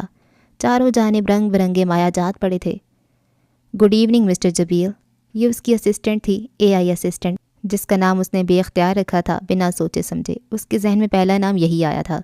اس نے ایک الماری سے ڈبہ نکالا اور اسے کھولا۔ اندر چند انجیکشن پڑے تھے۔ اس نے ایک انجیکشن بھرا اور اپنے داہنے بازو کی نبض میں گاڑ دیا۔ وہ یہ کام بڑی سنجیدگی سے کر رہا تھا۔ چند پل وہ یوں ہی بیٹھا رہا، پھر آہستہ آہستہ اس کا جسم کانپنے لگا۔ انجیکشن ہاتھ سے چھوٹ کر گر گیا۔ اس کا جسم بری طرح ٹوٹ پھوٹ کا شکار تھا۔ چہرہ سرخ پڑ گیا۔ وہ ضبط کے باعث جھک گیا۔ وہ جس ٹول پر بیٹھا تھا اس سے نیچے گرا اور بے جان پڑا رہا۔ کئی لمحے یوں ہی گزر گئے۔ Mister Jabil, are you okay? آواز گونج رہی تھی جبکہ وہ اپنی گریز طاقت پتلیوں سے چھت کو گھو رہا تھا۔ ہاں، یہ میں ہوں، ہاتھ جبیل۔ میں عام لوگوں کی دنیا میں پھنس چکا ہوں جس کا کوئی نقصان نہیں ہوا۔ آپ لوگ میری کہانی سے ناآشنا ہیں۔ ایک بات بتاؤں، خاص ہونا اتنا آسان نہیں ہوتا۔ کبھی کبھی بہت کچھ کھونا پڑ جاتا ہے، یہاں تک کہ اپنی جان بھی۔ میں ہاتھ جبیل ہوں جس کا کوئی نقصان نہیں ہوا، جو عام لوگوں کی دنیا میں پھنس چکا ہے۔ مسٹر جبیل، اب آپ کیسا محسوس کر رہے ہیں؟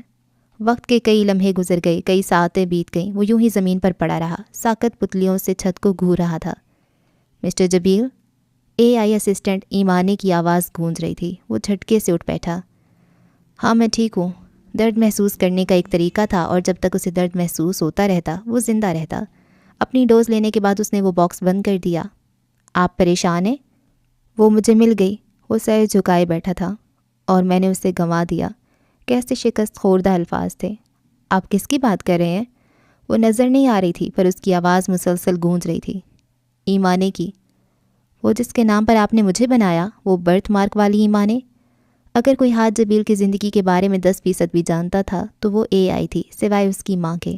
باقی لوگ اس کے نام سے واقف تھے، کچھ لوگ کام سے واقف تھے، کوئی حقیقتاً اسے نہیں جانتا تھا کہ وہ کیا کرتا تھا کیا نہیں۔ ہاں وہی ایمان ہے جسے ڈھونڈنے کا مجھے کہا گیا تھا۔ وہ اب اٹھ کھڑا ہوا، وہ اب خود کو تازہ دم محسوس کر رہا تھا، کئی مایا جات کو الٹ پلٹ کر دیکھنے لگا تھا۔ وہ کیسی دکھتی ہے؟ آواز ابھی بھی گونج رہی تھی۔ بڑی بڑی سیاہ آنکھیں، گول چہرہ، تھوڑی پہ پڑتا گڑھا، اونچی پونی ٹیل، سر پہ اسکارف اور کندھے پر بیگ۔ وہ ایک فلاسک کو اٹھا کر دیکھتے ہوئے مصروف سا کہہ رہا تھا۔ بچپن میں اس کی گردن پر ایک برتھ مارک تھا۔ کیا وہ ایسی دکھتی ہے؟ اس نے پلٹ کر دیکھا تو ایک ہولوگرام کی شکل میں وہ اس کے سامنے کھڑی تھی، جس کو صرف دیکھا جا سکتا تھا، چھوا نہیں۔ وہ ٹیکنالوجی میں بہت آگے بڑھ گیا تھا۔ وہ پل بھر کو ساکت ہوا، وہ دیکھنے میں اس کی جیسی لگ رہی تھی پر وہ نہیں تھی۔ نہیں، اس کی وائبز الگ ہیں، وہ کہہ کر فوراً پلٹ گیا۔ کچھ دیر پہلے والا ہاتھ جبیل غائب ہو چکا تھا۔ I'm sorry، میں بس کوشش کر رہی تھی۔ وہ جھٹ سے غائب ہو گئی۔ اب اس کی آواز سنائی دے رہی تھی۔ آئندہ مت کرنا۔ کسی باس کی طرح حکم دیتا وہ اپنے کام میں مصروف ہو گیا۔ پتہ ہے سب سے تکلیف دہ لمحہ کون سا ہوتا ہے؟ جب انسان کو پتہ چلتا ہے کہ اس کے پاس جو مدت تھی وہ ختم ہو چکی ہے۔ 3 سال ختم ہو چکے تھے۔ سلمیٰ بیگم نے ایمان کو 3 سالوں کی مدت دی تھی۔ ایمان کو لگا تھا وہ 3 سالوں میں اپنی پوری زندگی جی لے گی، پر وقت تیز رفتار سے چلا تھا اور 3 سال کیسے گزرے کچھ پتہ نہ چلا۔ وقت گزر گیا تھا پر گہرے نشان چھوڑ گیا تھا، اور اب وہ خاموش بیٹھی خالی نگاہوں سے آنے والی موت کو تک رہی تھی۔ چاروں جانب گہما گہمی تھی، بہت زیادہ مہمان نہیں تھے پر جتنے بھی تھے اچھی خاصی رونق لگی تھی۔ صبح اس کا نکاح تھا، پیلا جوڑا پہنے وہ خاموشی کی مورت بنی بیٹھی تھی۔ سلمیٰ بیگم خوش تھیں، لیکن وہ خوش نہیں تھی۔ اسے مزید مدت مل سکتی تھی پر ادھم جبیل کے ایک فون کال نے سلمیٰ بیگم کی پوری دنیا دہلا دی تھی۔ وہ خوف میں مبتلا ہو گئی تھیں، انہیں ڈر لگنے لگا تھا کہ کہیں ان کی بیٹی کی وجہ سے ان پر کوئی انگلی نہ اٹھ جائے۔ اس لیے مشارب حسن کے گھر والوں کو فون کر کے بلایا گیا۔ مشارب حسن کی ماں کو ایمان پسند آ گئی اور یوں کچھ دنوں بعد نکاح کی تقریب رکھ دی گئی۔ صرف نکاح ہو رہا تھا، رخصتی بعد میں تھی۔ مشارب خود ابھی رخصتی نہیں چاہتا تھا۔ پیلے جوڑے پر سبز دوپٹہ لیے وہ خالی خالی نگاہوں سے سب دیکھ رہی تھی۔ چہرے کا رنگ پیلے جوڑے جیسا لگ رہا تھا، یوں جیسے سارا خون خشک ہو چکا ہو۔ چاروں جانب سے ہنسنے بولنے کی آوازیں آ رہی تھیں۔ آپی آپ کا فون کب سے بج رہا ہے؟ میزو نے اسے کندھے سے پکڑ کر ہلایا، وہ جیسے ہوش میں لوٹی۔ میزو اس کا فون تھامے کھڑی تھی۔ اس نے خاموشی سے فون پکڑ لیا۔ کوئی انجان نمبر تھا۔ اس نے فون نہیں اٹھایا۔ فون پھر سے بجنے لگا تو اسے اٹھانا پڑا۔ ہیلو، وہ کھوئی کھوئی سی بولی۔ کوئی کسی کا سکون چھین کر کیسے جی سکتا ہے؟ ادھم جمیل کی آواز ابھری، وہ جیسے پورے حواسوں میں لوٹ آئی۔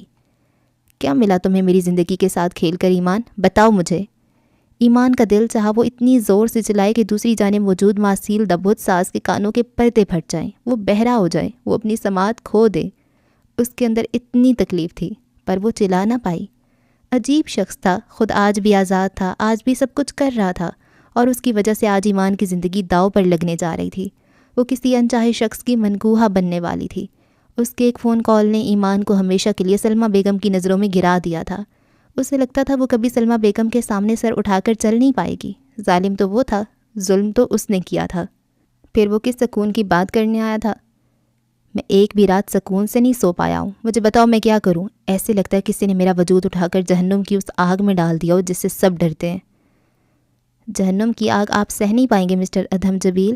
سرد لہجے میں اس نے معسیل کی بات کاٹی۔ دوسری جانب خاموشی چھا گئی۔ اور جس بے سکونی کی آپ بات کر رہے ہیں یہ میری وجہ سے نہیں ہے۔ اوہ ریلی؟ تو پھر کس وجہ سے ہے؟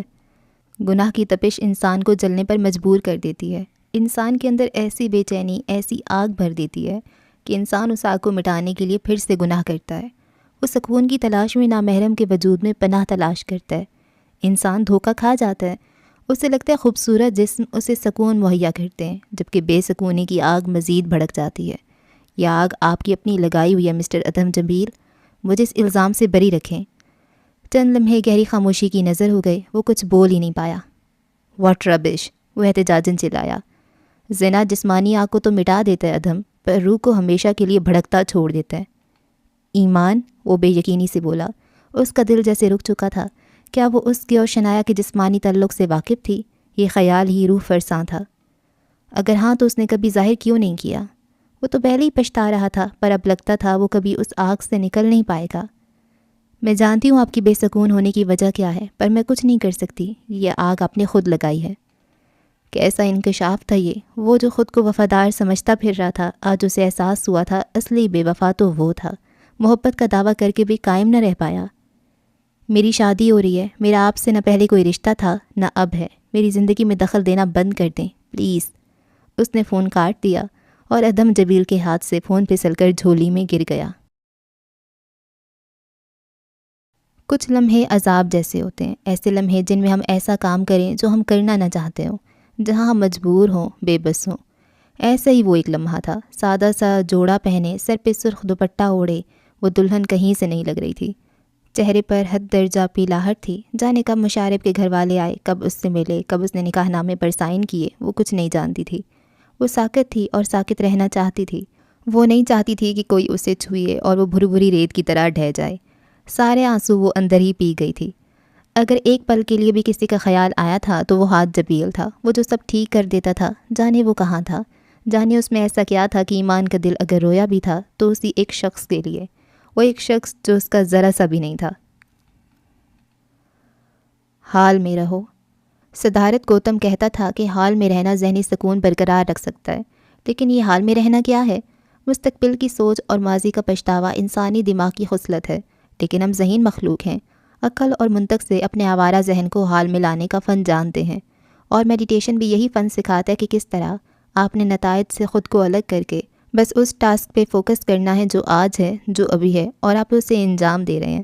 میڈیٹیشن آپ کو اسی کی پریکٹس کراتا ہے۔ خود کو نتائج سے الگ کر کے اپنا کام کرنے میں بہت سکون ہے۔ آپ پریشانی سے ضائع ہونے والی انرجی بچا کر اپنے ٹاسک پر لگا سکتے ہیں۔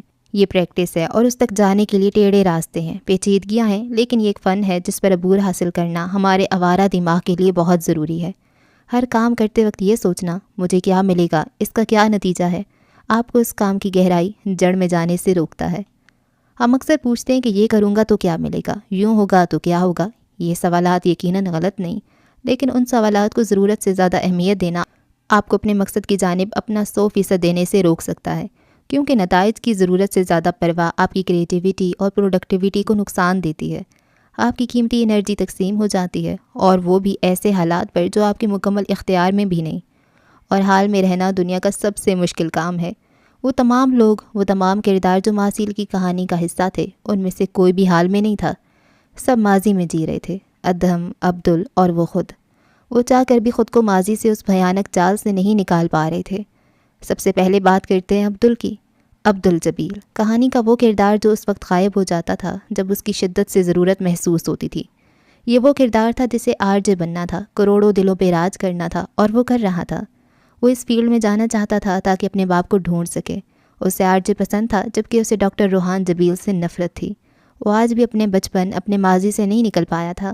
وہ آج بھی خود کو بہت اکیلا محسوس کرتا تھا۔ 28 سالہ باکسر اور مشہور سنگر آج بھی اپنے غصے پر کنٹرول نہیں رکھ پاتا تھا۔ آج بھی اسے اپنے باپ سے بہت سارے شکوے تھے۔ وہ اسے ڈھونڈ رہا تھا تاکہ اپنے سوالوں کے جواب مانگ سکے۔ آخر کیوں اس کا باپ انہیں اکیلا چھوڑ کر چلا گیا تھا، وہ بھی اس وقت جب اسے سب سے زیادہ اپنے باپ کی ضرورت تھی۔ وہ آرجے بننے آیا تھا اور اب وہ بن چکا تھا اے جے۔ عبدل جبیل ایک مشہور سنگر تھا، لیکن وہ آرجے کی طرح خود کو ایک اچھی لڑکی کے سحر سے نہیں بچا پایا تھا، اور چاہ کر بھی وہ اس لڑکی کی حفاظت نہیں کر پایا تھا، کیونکہ وہ عبدل تھا، ایک سنگ دل، کھڑوس اور لاپرواہ، جسے کسی کی پرواہ نہیں تھی۔ پر آج بھی وہ خود کو ایمانے کے ساتھ ویلنسیا کی گلیوں میں گھومتا پھرتا محسوس کرتا تھا۔ کافی دنوں بعد آج وہ ہیزل سے ملنے آیا تھا۔ ہیزل اغوا والے واقعے کے بعد دوبارہ کبھی اپنے گھر نہیں گئی، بلکہ وہ حاج جبیل کی اکیڈمی سے ملحقہ ریسٹ ہاؤس کے کمرے میں رہ رہی تھی۔ وہ ابھی تک اس صدمے سے باہر نہیں نکلی تھی۔ اس کے ساتھ جو ہوا تھا وہ معمولی نہیں تھا، یہاں وہ محفوظ تھی۔ کبھی کبھار وہ کوئی سیشن جوائن کر لیتی تھی۔ شوبز وہ کب کا چھوڑ چکی تھی اور آج کل خود کی تلاش میں تھی۔ اس نے بڑی مشکلوں سے عبدل سے رابطہ کیا تھا، اور اس وقت وہ دونوں اکیڈمی کے بیک یارڈ میں تھے۔ ہاتھ وہاں نہیں تھا، اس لیے عبدل وہاں آ گیا تھا، ورنہ ہاتھ کی موجودگی میں وہ کبھی نہ آتا۔ وہ پہلے سے زیادہ سنجیدہ لگ رہا تھا۔ آج بھی اس نے کان میں بالی پہن رکھی تھی، اور اب تو اس نے نچلے ہونٹ کے داہنی جانب بھی چھید کروا کر ایک چمکتا ہوا موتی پہن رکھا تھا۔ وہ راک سٹار کے حلیے میں اچھا لگ رہا تھا۔ وہ خاموش بیٹھا تھا۔ بالآخر ہیزل نے ہی سوال کیا، اچھی لڑکیوں سے دور کیوں رہتے ہو؟ ڈر لگتا ہے، وہ صاف گوئی سے بولا۔ کس سے؟ وہ الجھی۔ وہ خاموش رہا۔ خاموشی کا وقفہ لمبا ہو گیا۔ وہ اکیڈمی کی عمارت کو دیکھ رہا تھا۔ یقیناً ایمان یہاں چلتی پھرتی ہوگی، یقیناً وہ یہاں آتی رہی ہوگی، اور اب نہ جانے کہاں تھی۔ بتاؤ نا، کس سے ڈر لگتا ہے؟ موت سے، مرنے سے ڈر لگتا ہے۔ اچھی لڑکیوں سے محبت آپ کو مرنے پر مجبور کر دیتی ہے، جیسے ہشام جبیل مر گیا تھا، جیسے آرجے نہیں بچا، جبکہ میں جینا چاہتا ہوں، اور اس کے ساتھ جینے کی تمنا بھی کسی موت سے کم نہیں ہے۔ وہ کھوئے کھوئے لہجے میں بولا اور پھر جھٹکے سے اٹھ کھڑا ہوا۔ وہ چہرہ موڑے کھڑا تھا، نہیں چاہتا تھا اس کی جلتی آنکھوں کو کوئی اور دیکھے۔ تو تم بھی اچھے انسان بن جاؤ، وہ سنجیدہ لہجے میں بولی۔ اس سے کیا ہوگا؟ شاید وہ مل جائے جسے تم چاہتے ہو۔ اس کی بات سن کر وہ طنزیہ مسکرا دیا۔ جتنا بھی اچھا بن جاؤں، پر ہاتھ جبیل جیسا نہیں بن سکتا۔ لیکن ایمانی کی کہانی میں تم ہیرو ہو، ہاتھ نہیں۔ اس نے سچائی سے پردہ اٹھایا، اور یہی سچ تھا۔ عبدل سب کے لیے برا سہی، پر ایمانے کے لیے اچھا تھا، جبکہ ہاتھ جبیل سب اچھا کر کے بھی اس کی کہانی میں برا بن چکا تھا۔ وہ سب اپنی اپنی جگہ جنگ لڑ رہے تھے، اور ایمان خود ادھم جبیل کی کہانی میں بری بن چکی تھی۔ میں نے تم سے جھوٹ بولا تھا، وہ اس کی جانب مڑا۔ ہیزل نے سوالیہ نظروں سے اسے دیکھا۔ جھوٹ بولا تھا کہ میں کبھی شراب نہیں پیتا، جبکہ میں نے پی تھی ایک بار، ایمانے کے سامنے مشہور ڈرنک لی تھی، اس میں شراب تھی، اور میں نے جان بوجھ کر ایسا کیا تھا تاکہ وہ جان لے میں ایک شرابی ہوں۔ اس نے ایک اور راز سے پردہ اٹھایا۔ ہیزل اسے دیکھتی رہی خالی خالی نگاہوں سے۔ ایمانے سے اس قدر گریز کی وجہ کیا ہے عبدل؟ وہ اپنے دل پر پتھر رکھتے پوچھ رہی تھی۔ وہ اسے پسند کرتی تھی، پر عبدل کا جو کنیکشن ایمانے سے تھا وہ آج تک سمجھ نہیں پائی تھی۔ کیونکہ میں جانتا ہوں اسے پانے کی ساری کوششیں کر کے بھی میں ہار جاؤں گا۔ وہ سر جھکا کر مسکرایا۔ زخمی مسکان اس کے خوبصورت چہرے پر پھیل چکی تھی، اس کی آنکھیں جلنے لگی تھیں۔ اس لیے اسے جتنا دور ہو سکے دور جانا چاہتا ہوں، پر اس کا خیال ہے کہ پیچھا ہی نہیں چھوڑتا۔ اور وہ کون ہے جسے ہارنے کا عبدل کو ڈر ہے؟ وہ اپنی جگہ سے اٹھ کر اس کے قریب آئی۔ سادہ سی شلوار قمیض پہنے یہ ہیزل اس سپر سٹار ہیزل سے بہت مختلف لگ رہی تھی جس کو عبدل جانتا تھا۔ ہاتھ جبیل۔ ہیزل اس سے زیادہ نہیں جانتی تھی، پر اسے بچا کر لانے والا وہی تھا، وہ پر اصرار سا ہاتھ جبیل۔ کیوں؟ ایسا کیوں ہے؟ کیونکہ تم اس کی کہانی سے ناواقف ہو۔ اس نے گہرا سانس فضا میں خارج کیا۔ سینے کے مقام پر ہونے والی جلن کو کم کرنے کی کوشش کی گئی۔ ویسے بھی خاص لوگ خاص لوگوں کے لیے ہیں۔ وہ دھیرے سے مسکرایا اور پھر ہیزل کو وہیں چھوڑ کر گیٹ کی جانب بڑھ گیا۔ وہ اسے جاتا دیکھ رہی تھی، جبکہ دماغ میں ایک ہی سوال گردش کر رہا تھا۔ ہاتھ جبیل، آخر ہو کون تم؟ اسٹائک کہتے ہیں کہ انسان فطرتاً ایسی چیزوں کی طرف جھکتا ہے جو اس کی زندگی کو بہتر بناتے ہیں، جیسا کہ اچھا کھانا، دولت، اچھے دوست اور ہم سفر، جو کہ ہرگز غلط نہیں، کیونکہ اگر انسان بہتر سے بہترین کی تلاش میں نہ ہو تو آج ہم اس ڈیجیٹل انقلاب تک نہ پہنچتے۔ اب مسئلہ یہ ہے کہ ان سب چیزوں کا حصول یا انہیں کھو دینے کا ڈر ہمیں پریشانی کی حالت میں رکھتا ہے، جبکہ اسٹائک کا ماننا ہے کہ انسان کی خوشی کا دار و مدار باہری اشیاء سے زیادہ اس کی ذہنیت پر ہوتا ہے۔ آپ کا وہ دوست جو آپ سے زیادہ کامیاب ہے لیکن مطمئن نہیں، اور اسے ہمیشہ مستقبل کی سوچ ستاتی ہے۔ آپ اپنے کچھ منصوبوں پر عمل کرنا چاہتے ہیں لیکن مستقبل کی سوچ آپ کو روکے رکھتی ہے۔ چونکہ ہم مستقبل کو قابو نہیں کر سکتے، تبھی اسے سوچ کر ہلکان ہونے کا کوئی فائدہ نہیں۔ اسٹائسزم ہمیں نتائج کی، اس سے ہونے والی پریشانی سے لڑنے کے لیے کچھ طریقے بتاتا ہے۔ اسٹائک فلاسفر سینیکا ہمیں تجویز کرتا ہے کہ جن حالات یا معاملات سے آپ کو خوف آتا ہے یا پریشانی ہوتی ہے، اس کا وقت آنے پر سامنا کرنے سے بہتر ہے کہ پہلے ہی اس کی پریکٹس کی جائے۔ سوچیے آپ کو کس بات، کن حالات سے خوف آتا ہے۔ آپ کو لگتا ہے کہ اگر آپ سچ سنور کر باہر نہیں گئے تو کوئی آپ کو اہمیت نہیں دے گا۔ ایک دن اپنے اس خوف کا سامنا کریے اور یوں ہی عام سے کپڑوں اور حالت میں باہر جائیے، پھر دیکھیے کیا ہوتا ہے۔ آپ کو اکیلے رہنے سے ڈر لگتا ہے؟ کبھی کبھار اکیلے رہ کر دیکھیے، بنا دوستوں کے باہر جا کر دیکھیے۔ ڈر لگتا ہے فلاں چیز نہ رہی تو کیسے گزارا کروں گا؟ ایک دن اس کے بغیر رہ کر دیکھیے۔ کسی خاص جگہ، اسٹیٹس، لوگ، کھانا، چیز سے اٹیچمنٹ ہے تو کسی دن ان کے بغیر رہنے کی پریکٹس کریں۔ وہ آج پھر آن لائن سیشن لے رہا تھا اور اسے سننے دیکھنے والوں کی تعداد لاکھوں میں تھی۔ ڈاکٹر وکٹر فرینکل کی مشہور تھراپی پیراڈاکسیکل انٹینشن میں آپ اپنے خوف یا پریشانی سے بھاگتے یا اسے دباتے نہیں، بلکہ بہت سہل انداز میں آہستہ آہستہ اس کا سامنا کرتے ہیں۔ اور سدھارت گوتم بھی ہمیں اپنے جذبات یا احساسات کو دبانے یا اگنور کرنے کی بجائے اس کا مشاہدہ کرنا سکھاتا ہے، میڈیٹیشن کے ذریعے۔ سینیکا کے متعلق کہا جاتا ہے کہ اس کا تعلق اشرافیہ طبقہ سے تھا۔ ایک امیر آدمی کے لیے سب سے بڑا خوف دولت کا چھن جانا ہے۔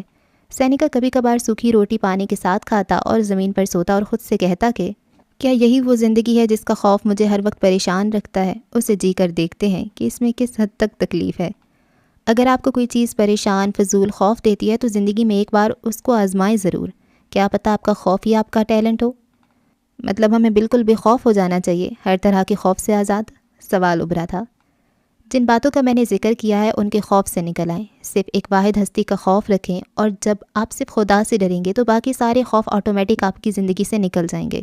کسی چیز کے چھن جانے کا خوف نہیں ہوگا، نہ مستقبل کا خوف، نہ ماضی کا ڈر۔ ذہانت جب چالاکی میں بدلنے لگے تو انسان شیطان بننے میں زیادہ دیر نہیں لگاتا۔ یہ وہ جملہ تھا جو اسے چین سے جینے نہیں دیتا تھا، نہ وہ سو پاتا تھا، نہ سکون سے رہ سکتا تھا۔ اچانک یوں ہی جب وہ اپنے کام میں مگن ہوتا تو دو بھیگی آنکھیں چھم سے اس کے سامنے آ جاتی تھیں، اور سماعت میں گونجنے والا یہ جملہ اس کو دھیڑ کے رکھ دیتا تھا۔ اس وقت بھی یہی ہوا تھا، اس کے جبڑے بھنج گئے، گرے آنکھوں میں عجیب سا ملال اترا۔ اور بھی کچھ سوال تھے پر وہ شاید جواب دینے کی پوزیشن میں نہیں تھا، اس لیے خاموشی سے آف لائن ہو گیا۔ ٹو اور نائٹ میئرز۔ دروازے پر مسلسل دستک جاری تھی۔ وہ نماز پڑھ رہی تھی جبکہ زوئی سو چکی تھی۔ موسم طوفانی تھا، اسے حیرت ہوئی رات کے اس پہر کون آ سکتا تھا۔ اس نے سلام پھیرا اور جا کر دروازے کے سوراخ سے جھانک کر باہر دیکھا۔ باہر وہ کھڑا تھا، ہاتھ جبیل۔ اس نے فٹ سے دروازہ کھول دیا۔ وہ بھیگا ہوا تھا سر سے پاؤں تک، ایسا پہلی بار ہوا تھا۔ اس کے پاس برساتی کوٹ نہیں تھا ورنہ اسے بھیگنے سے کوفت ہوتی تھی۔ ماں؟ وہ اسے دیکھتی فوراً بولا، اور پھر آگے بڑھ کر اس ہستی کے گلے لگ گیا جس سے وہ بے پناہ محبت کرتا تھا۔ کچھ دیر بعد وہ ان کے کمرے میں تھا، کپڑے بدل لیے تھے جبکہ بال تولیے سے صاف کرنے کے باوجود گیلے تھے۔ وہ ان کی گود میں سر رکھ کے لیٹا تھا۔ اس ہستی نے پہلی بار اپنے بیٹے کو اتنا تھکا ہوا محسوس کیا تھا۔ کیا ہوا ہے ہاتھ؟ پریشان کیوں ہو؟ اس کے بالوں میں ہاتھ پھیرتے ماں نے محبت سے پوچھا۔ کیونکہ وہ مجھے پریشان کرتی ہے۔ بالوں میں انگلیاں پھیرتا ان کا ہاتھ رک گیا۔ پہلی ہی ان کا دل کسی انہونی کی خبر دے رہا تھا، کیونکہ ہاتھ تقریباً 15-16 سال بعد ان کی گود میں سر رکھ کر لیٹا تھا۔ پہلی بار اسے کسی سہارے کی ضرورت محسوس ہوئی تھی، پہلی بار وہ اتنا پریشان ہوا تھا۔ کون پریشان کرتی ہے؟ ماں نے دھڑکتے دل کے ساتھ پوچھا۔ وہی ایمان شی ہانٹس می۔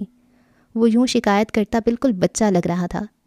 وہ مجھے سونے نہیں دیتی، اس کے الفاظ میرا پیچھا نہیں چھوڑ رہے۔ پہلی بار میں فوکس نہیں کر پا رہا ہوں، میں اپنے مقصد سے پیچھے نہیں ہٹ سکتا۔ پلیز عبدل سے کہیں وہ ایمانی کو سمجھائے، وہ میرا پیچھا چھوڑ دے۔ وہ کسی سحر کے اثر بول رہا تھا۔ ماں کی پیشانی پر لکیریں نمودار ہوئیں۔ ذہانت جب چالاکی میں بدلنے لگے تو انسان شیطان بننے میں زیادہ وقت نہیں لیتا۔ اس کے الفاظ مسلسل گونجتے تھے۔ وہ تو سچائی کے راستے پر چل رہا تھا، اس نے کبھی کسی کا برا نہیں چاہا تھا، وہ تو اللہ والا تھا، وہ تو شیطان کے خلاف جنگ لڑ رہا تھا۔ وہ کیسے شیطان بن سکتا تھا؟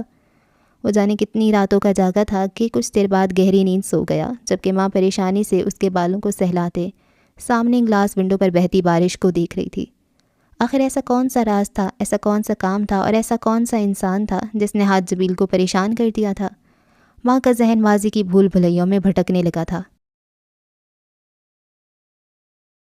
وہ فریش ہو کر باہر نکلی تو روحان کو بے چینی سے ٹہلتے پایا۔ آج کل وہ ایسے ہی بے چین تھا۔ آپ سوئی نہیں؟ وہ بھیگا چہرہ لیا فکر مندی سے پوچھنے لگی۔ اس کی آواز پر وہ رک گیا اور گہری نظروں سے اپنی مدائے جاں کو دیکھنے لگا۔ اس کی آنکھوں میں عجیب سا رنج تھا۔ ہانم چلتی ہوئی اس کے قریب آئی۔ کیا آپ خوش نہیں ہیں؟ گرے آنکھیں بجھ سی گئیں۔ وہ سوالیہ نظروں سے اسے دیکھنے لگی۔ روحان نے اسے دونوں کندھوں سے تھام کر بیڈ پہ بٹھایا۔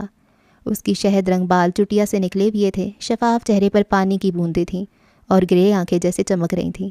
وہ اس کے قدموں میں بیٹھ گیا اور پورے جذب سے اس کی خوبصورت روپ کو دیکھنے لگا، جبکہ ہانم ابھی تک اس کی پریشانی نہیں سمجھ پائی تھی۔ اس نے روحان کو باپ بننے کی خوشخبری دی تھی، بجائے خوش ہونے کے وہ پچھلے کئی دنوں سے بہت پریشان تھا۔ خوش ہوں، بہت خوش ہوں۔ اس نے گھٹنوں کے بل اٹھتے ہوئے اس کی پیشانی کو عقیدت سے چھوا۔ خوشی نظر کیوں نہیں آ رہی؟ وہ فوراً بولی۔ کیونکہ میں خوف زدہ ہوں، اس نے ہانم کے دونوں ہاتھوں کو تھامتے جواب دیا۔ پر کیوں؟ خوف زدہ کیوں ہے؟ وہ جاننا چاہتی تھی آخر اس کے شوہر کے دماغ میں کیا چل رہا تھا۔ اس بات سے خوف زدہ ہوں کہ اللہ نہ کرے اگر ہمارا بچہ ٹرائسومک ہوا تو، اگر اسے وراثت میں مجھ سے یہ بیماری مل گئی تو۔ اس کا خوف وجہ تھا، پر ہانم کے چہرے پر مسکان ابھری جس سے وہ کمال مہارت سے چھپا گئی تھی۔ تو کیا ایک اور آرجے ہوگا، ایک اور ہانی کی زندگی مصیبت میں پڑ جائے گی؟ وہ مسکراہٹ چھپاتے شرارت سے بولی تو روحان نے خفگی سے اسے دیکھا۔ ام سیریس؟ وہ خفا ہوا۔ وہ تو میں بھی ہوں۔ اس نے روحان کے ہاتھوں کو تھاما۔ یہ دنیا مجھے جینے نہیں دے رہی، اسے کیسے جینے دے گی؟ وہ واقعی پریشان تھا۔ آپ ہی تو کہتے ہیں کہ اللہ جو کرتا ہے اس میں کوئی نہ کوئی بھلائی ہوتی ہے۔ آپ ویسی بھی جینیاتی بیماریوں کو لے کر ویکسین بنانے میں لگے ہوئے ہیں۔ اگر ہمارا بچہ ایسا ہوا تو اس کی بھی بنا لینا، اور ہم کسی کو بتائیں گے ہی نہیں کہ ہمارا بچہ خاص ہے۔ وہ خود بھی اندر سے خوف زدہ تھی لیکن پوری بشاشت سے مسکرائی۔ وہ اس کی سادگی پر مسکرا دیا۔ تمہیں پتہ ہے تم میری طاقت ہو، اس نے گہری سانس فضا کے حوالے کرتے کہا۔ ظاہری طور پر وہ پرسکون ہو گیا تھا، پر حانم نے اسے ایک بھی رات ٹھیک سے سوتے نہیں دیکھا تھا۔ اس کی زندگی سے سکون جیسے غائب ہو چکا تھا، اور اس کی وجہ مشارب حسن سے اس کا نکاح تھا۔ جانے یہ کیسا نکاح تھا جس میں اسے اپنے منکوح کی طرف ذرا بھی کشش محسوس نہیں ہوتی تھی۔ وہ چاہ کر بھی اس سے بات نہیں کر پاتی تھی، شاید اس لیے کہ اس کا دل راضی نہیں تھا۔ اس نے اپنی ماں کے کہنے پر سرہا میں تو جھکا دیا تھا، پر دل کا راز تو اللہ ہی جانتا تھا۔ وہ اس بات کو بچے سے سمجھ گئی تھی کہ اسلام میں لڑکی کی دلی رضامندی کس قدر ضروری ہوتی ہے۔ ضروری نہیں وہ کسی اور کو پسند کرتی تھی اس لیے ایسا تھا، بلکہ مشارب حسن کی سوچ سے، جس کا اسے ابھی تک پتہ چلا تھا، وہ سمجھ گئی تھی وہ ویسا مسلمان شوہر نہیں تھا جیسا وہ چاہتی تھی۔ وہ ویلنسیا واپس جا چکا تھا جبکہ ایمان ابھی لاہور میں ہی تھی۔ اس نے اپنی پرانی کمپنی جوائن کرنے کا فیصلہ کیا تھا، پر لاہور میں نہیں بلکہ اسلام آباد میں، جہاں نیا آفس بن رہا تھا۔ وہ جلد اسلام آباد جانے والی تھی، پر اس سے پہلے ہی اس کی زندگی میں ایک عجیب قسم کا طوفان آ گیا تھا۔ وہ اپنے غم میں میزو پر دھیان ہی نہ دے پائی۔ ایک دن وہ اسے چھوٹے کمرے میں جہاں میزو اپنے اسکیچز بناتی تھی وہاں بے ہوش ملی تھی۔ وہ اسے ہسپتال لے گئی۔ ڈاکٹرز نے ذہنی دباؤ اور جسمانی کمزوری کا کہہ کر اسے ڈرپ لگا دی اور کچھ دوا دے دی۔ شام میں وہ لوگ واپس آ گئے۔ اس نے بہت سارے نئے اسکیچز بنائے تھے اور اس کے اسکیچز دیکھ کر ایمان حیران رہ گئی تھی۔ وہ سارے ڈیمنز تھے، ہمارے اندر کے ڈیمنز۔ ایک معصوم بچی ڈری سہمی دیوار سے ٹیک لگائے بیٹھی تھی اور بڑا سا کالا سایہ اس پر جھکا ہوا تھا۔ وہ اسے کچھ کہہ رہا تھا۔ ایسے اور اس طرح کے بہت سارے اسکیچز تھے۔ وہ ٹین ایج لڑکی تھی، اور ٹین ایج سب سے زیادہ ولنریبل ہوتی ہے، جہاں ہم لڑکیاں آسانی سے شکار ہو جاتی ہیں، اپنے ڈریمز اور اپنے نائٹ میئرز کی، اپنی ذہن میں پلنے والی کہانیوں کی اور اپنے خوف کی۔ وہ بھی کسی ایسے ہی خوف کا شکار تھی جس سے ایمان ابھی تک ناواقف تھی۔ شام کو اس کی حالت بہتر ہوئی تو ایمان نے پیار سے ہاتھ پکڑتے پوچھا، کیا ہوا ہے میزو؟ تم تو ایسی نہیں تھی۔ اور میزو کی آنکھوں میں نمی ابھرنے لگی۔ مجھے ڈر لگتا ہے آپی، وہ مجھے سونے نہیں دیتے، وہ ہر وقت میرے آس پاس رہتے ہیں، وہ ہر وقت بولتے رہتے ہیں۔ وہ پریشانی سے بتا رہی تھی جبکہ آنسو ٹپ ٹپ بہنے لگے تھے۔ میں تمہارے پاس ہوں، کس سے ڈر لگتا ہے تمہیں؟ ایمان نے اس کے ہاتھوں کو محبت سے دبایا۔ وہ سب مجھے کہتے ہیں کہ تم بھی بھٹک جاؤ گی، تم بھی ایمان آپی کی طرح بن جاؤ گی، اور پھر تمہارا انجام بہت برا ہوگا، اور وہ کسی خوف کے زیر اثر بتا رہی تھی۔ تنہائی جہاں انسان کی دوست ہے وہیں اس کی دشمن بھی۔ دنیا میں زیادہ تر نفسیاتی مریض تنہائی کا شکار رہے ہیں، اور یہ تنہائی لوگوں کی کمی کی نہیں بلکہ وہ تنہائی ہے جب ہم اپنے ذہن میں اکیلے رہ جاتے ہیں۔ جب ایسا ہوتا ہے تو ہمارے اندر کے ڈیمن ہم پر حاوی ہو جاتے ہیں، اور ایسا ہی حمیزہ کے ساتھ ہوا تھا۔ بظاہر تو وہ ٹھیک تھی، پر وہ اپنے ذہن میں کہیں قید ہو کر رہ گئی تھی۔ یہ وہ خوف تھا جو اسے وراثت میں ملا تھا، وہی خوف جس کا ایمان کو دھڑکا لگا رہتا تھا۔ اسے لگتا تھا وہ ایک دن پاگل ہو جائے گی، اور یہی وہ خوف تھا جس کا شکار اس وقت میزو تھی۔ بروکن فیملی، ماں باپ سے ملنے والی ادھوری محبت، اور پھر پرفیکٹ بن کر سب ٹھیک کر دینے کی چاہ لڑکیوں کو نفسیاتی بنانے میں اہم کردار ادا کرتی ہے۔ مائیں سوچتی ہیں بیٹیاں کوئی ایسا کام نہ کر جائیں جس سے ان کی تربیت پہ حرف آئے کہ وہ طلاق شدہ ماں کی بیٹیاں ہیں، یا پھر انہیں لوگ تانے دیں۔ اسی خوف سے وہ اپنی بیٹیوں سے پرفیکٹ ہونے کی توقع کرتی ہیں، اور اسی توقع پر پورا اترنے کے چکر میں بیٹیاں جانے کیسے کیسے خوف کا شکار ہو جاتی ہیں۔ ان کی شخصیت اندر سے ٹوٹ پھوٹ کا شکار ہو جاتی ہے۔ ایمان خاموشی سے حمیزہ کی باتیں سن رہی تھی جبکہ اس کا فون بج بج کر بند ہو چکا تھا۔ مشارب حسن کا فون تھا، وہ بے خبر تھی۔ فون کا پتہ بھی چلتا تو بات نہ کر پاتی، جبکہ سلمہ بیگم باہر محلے کی 2-3 عورتوں کے پاس بیٹھی تھی جو حمیزہ کی عیادت کو آئی تھیں۔ بچی کو دم درود کرواؤ، سائے کا چکر لگتا ہے۔ ارے اچھی بھلی لڑکی اچانک ایسی باتیں کرنے لگے تو سمجھ جاؤ کہ سایہ ہے۔ سلمہ بیگم صدق کے دل سے مان چکی تھیں کہ ان کی بیٹی پر یقیناً سایہ ہو گیا تھا، تبھی تو ویسی خوفناک شکلیں اسکیچ کر رہی تھی۔ 4 بار کال کرنے پر بھی جب اس نے فون نہ اٹھایا تو مشارب حسن نے فون صوفے پر پھینک دیا۔ وہ اپنے فلیٹ میں تھا، اس کے ساتھ اس کا فلیٹ میٹ بھی تھا۔ عجیب پاگل لڑکی ہے، پتہ نہیں خود کو کیا سمجھتی ہے۔ اس کا چہرہ غصے سے لال بھبوکا ہو چکا تھا۔ ریلیکس یار، کہا تو تھا شادی مت کرو ابھی، پر نہیں، تمہیں تو پاکستانی لڑکی سے ہی شادی کرنی تھی۔ اس کا فلیٹ میٹ جو دوست بھی تھا فوراً بولا۔ مشارب حسن پڑھا لکھا ماڈرن لڑکا تھا، اس نے جیسا ایمان کو تصور کیا تھا وہ ویسی نہیں تھی۔ امی کی خواہش تھی یار کہ پاکستانی لڑکی سے شادی کروں، مجھے لگا تھا لڑکی ویلنسیا رہ کر گئی ہے تو کافی ماڈرن ہوگی، اس کی سوچ روایتی لڑکیوں سے الگ ہوگی، پر مجھے آئیڈیا نہیں تھا ایسا ہوگا۔ وہ شدید قسم کی کوفت میں مبتلا تھا۔ تمہیں پہلے مل لینا چاہیے تھا۔ ملنا چاہتا تھا پر امی نے منع کر دیا کہ لڑکی والے کیا سوچیں گے، ان کے نزدیک وہ اپنی بیٹی کی شادی کسی شریف لڑکے سے کرنا چاہتے ہیں۔ مشارب کی بات سن کر اس کے دوست نے کہکا لگایا، بیٹھے بیٹھائے ان کو تمہارے جیسا داماد مل گیا جو ان کی نظر میں شریف بھی ہے، اور ان کو کیا چاہیے؟ اس لیے میں نے رخصت ہی نہیں کی، میں پہلے دیکھنا چاہتا تھا جس سے میری ماں میرا نکاح کر رہی ہیں وہ میرے معیار کی ہے بھی یا نہیں۔ تو اب تک کیا دیکھا تم نے؟ اس کے دوست نے ایک آنکھ دباتے لوفرانہ انداز میں پوچھا۔ خاک؟ وہ چڑھ کر بولا۔ محترمہ کے نخرے ہی نہیں ختم ہوتے، نکاح کے بعد میں نے ہنی مون پر چلنے کا کہا تو فوراً انکار کر دیا، حالانکہ اب ہم میرڈ ہیں۔ میں اس کے ساتھ وقت گزارنا چاہتا تھا، میں اسے ویڈیو کال کا کہتا ہوں تو نہیں کرتی کہ گھر میں ماں بہن ہوتی ہیں، ان کے سامنے وہ بے حیائی والی باتیں نہیں کر سکتی۔ وات دی ہیل، کون سی بے حیائی؟ میاں بیوی میں کون سی بے حیائی ہوتی ہے؟ اگر کسی کے سامنے ہم کچھ بھی کریں تو ہمیں جائز ہے، ہم کر سکتے ہیں، چاہے وہ گفتگو ہو یا کچھ اور۔ میاں بیوی میں سب جائز ہے۔ دیکھتے نہیں ہو تم آج کل کے بلاگرز کو، نکاح کے بعد سب کرتے ہیں سب کے سامنے، بھائی جائز ہو جاتا ہے۔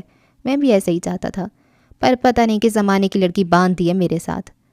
2 مہینے میں ہی وہ ایمان کی سوچ سے، اس کی باتوں سے تنگ آ چکا تھا۔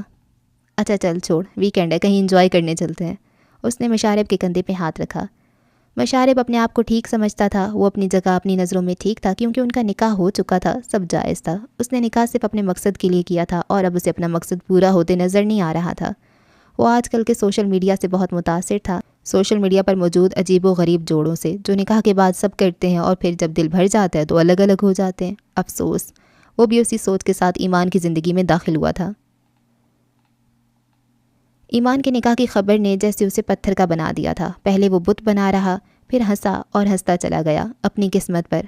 وہ یہ جنگ ہار گیا تھا، وہ جنگ جو اس کی خدا کے ساتھ تھی۔ اسے نفرت ہو رہی تھی خدا سے بھی اور اس کی ایمان سے بھی، پر یہ نفرت چند لمحوں کی تھی۔ رات ہوتی ہی اس کا اپنا وجود جلنے لگا تھا، اور یہی وہ رات تھی جب اس نے ایمان کو دیکھا تھا، دلہن بنے اپنے خواب میں۔ اس کی تکلیف وہ اپنے خوابوں میں بھی نظر انداز کر گیا تھا۔ وہ دلہن کے لباس میں سجی سمری پہاڑ کی چوٹی پر کھڑی تھی، نیچے ٹھاٹا مارتا سمندر دور دور تک نظر آ رہا تھا۔ وہ دور تک پھیلے سمندر کو نم آنکھوں سے دیکھ رہی تھی۔ کتنی گہرائی تھی نا اس سمندر میں، اگر وہ یہاں سے چھلانگ لگاتی تو دوبارہ کبھی ابھر نہ پاتی، لیکن وہ چاہ کر بھی ایسا نہیں کر سکتی تھی۔ آنسو اس کی آنکھوں سے بے اختیار بہہ رہے تھے۔ اس کا نازک وجود سرخ لہنگے میں ہولے ہولے کانپ رہا تھا، اور تبھی اس کے عقب سے آواز ابھری، خودکشی کرنے آئی ہو یہاں؟ لیکن میں جانتا ہوں تم کرو گی نہیں، وہ کاٹ تار لہجے میں کہہ رہا تھا۔ دلہن بنی ایمان نے آنکھیں میچ کر اس اذیت کو اپنے اندر انڈیلا تھا، جو یہ آواز سن کر اس کے وجود سے ابھر کر اس کی آنکھوں سے بہنے لگتی تھی۔ وہ کچھ نہ بولی۔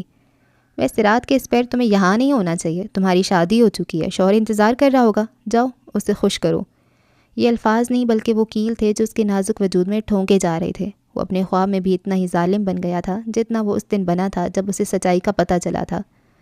تم مشرقی لوگوں کی روایت یہی ہے نا، کسی انجان مرد سے شادی کرنا اور پھر اسے خوش کرنے میں لگ جانا۔ کتنا زہر بھرا تھا نا اس کے اندر۔ ویسے مجھے افسوس ہو رہا ہے اس شخص پر جس نے تمہیں اپنا لیا۔ وہ خود اس وقت اتنا جل رہا تھا کہ اس کی یہ جلن لفظوں کی صورت باہر نکل رہی تھی، اس کی آنکھیں شعلہ ابھر رہی تھیں۔ سنو، اس کے ساتھ بے وفائی مت کرنا جیسے میرے ساتھ کی ہے، آخر کو وہ تمہارا شوہر ہے۔ غصہ اور غم دونوں ہی تھے اس جملے میں۔ ایمان کے وجود میں جنبش ہوئی اور رات کی خاموشی میں چوڑیوں کی آواز گونج کر رہ گئی۔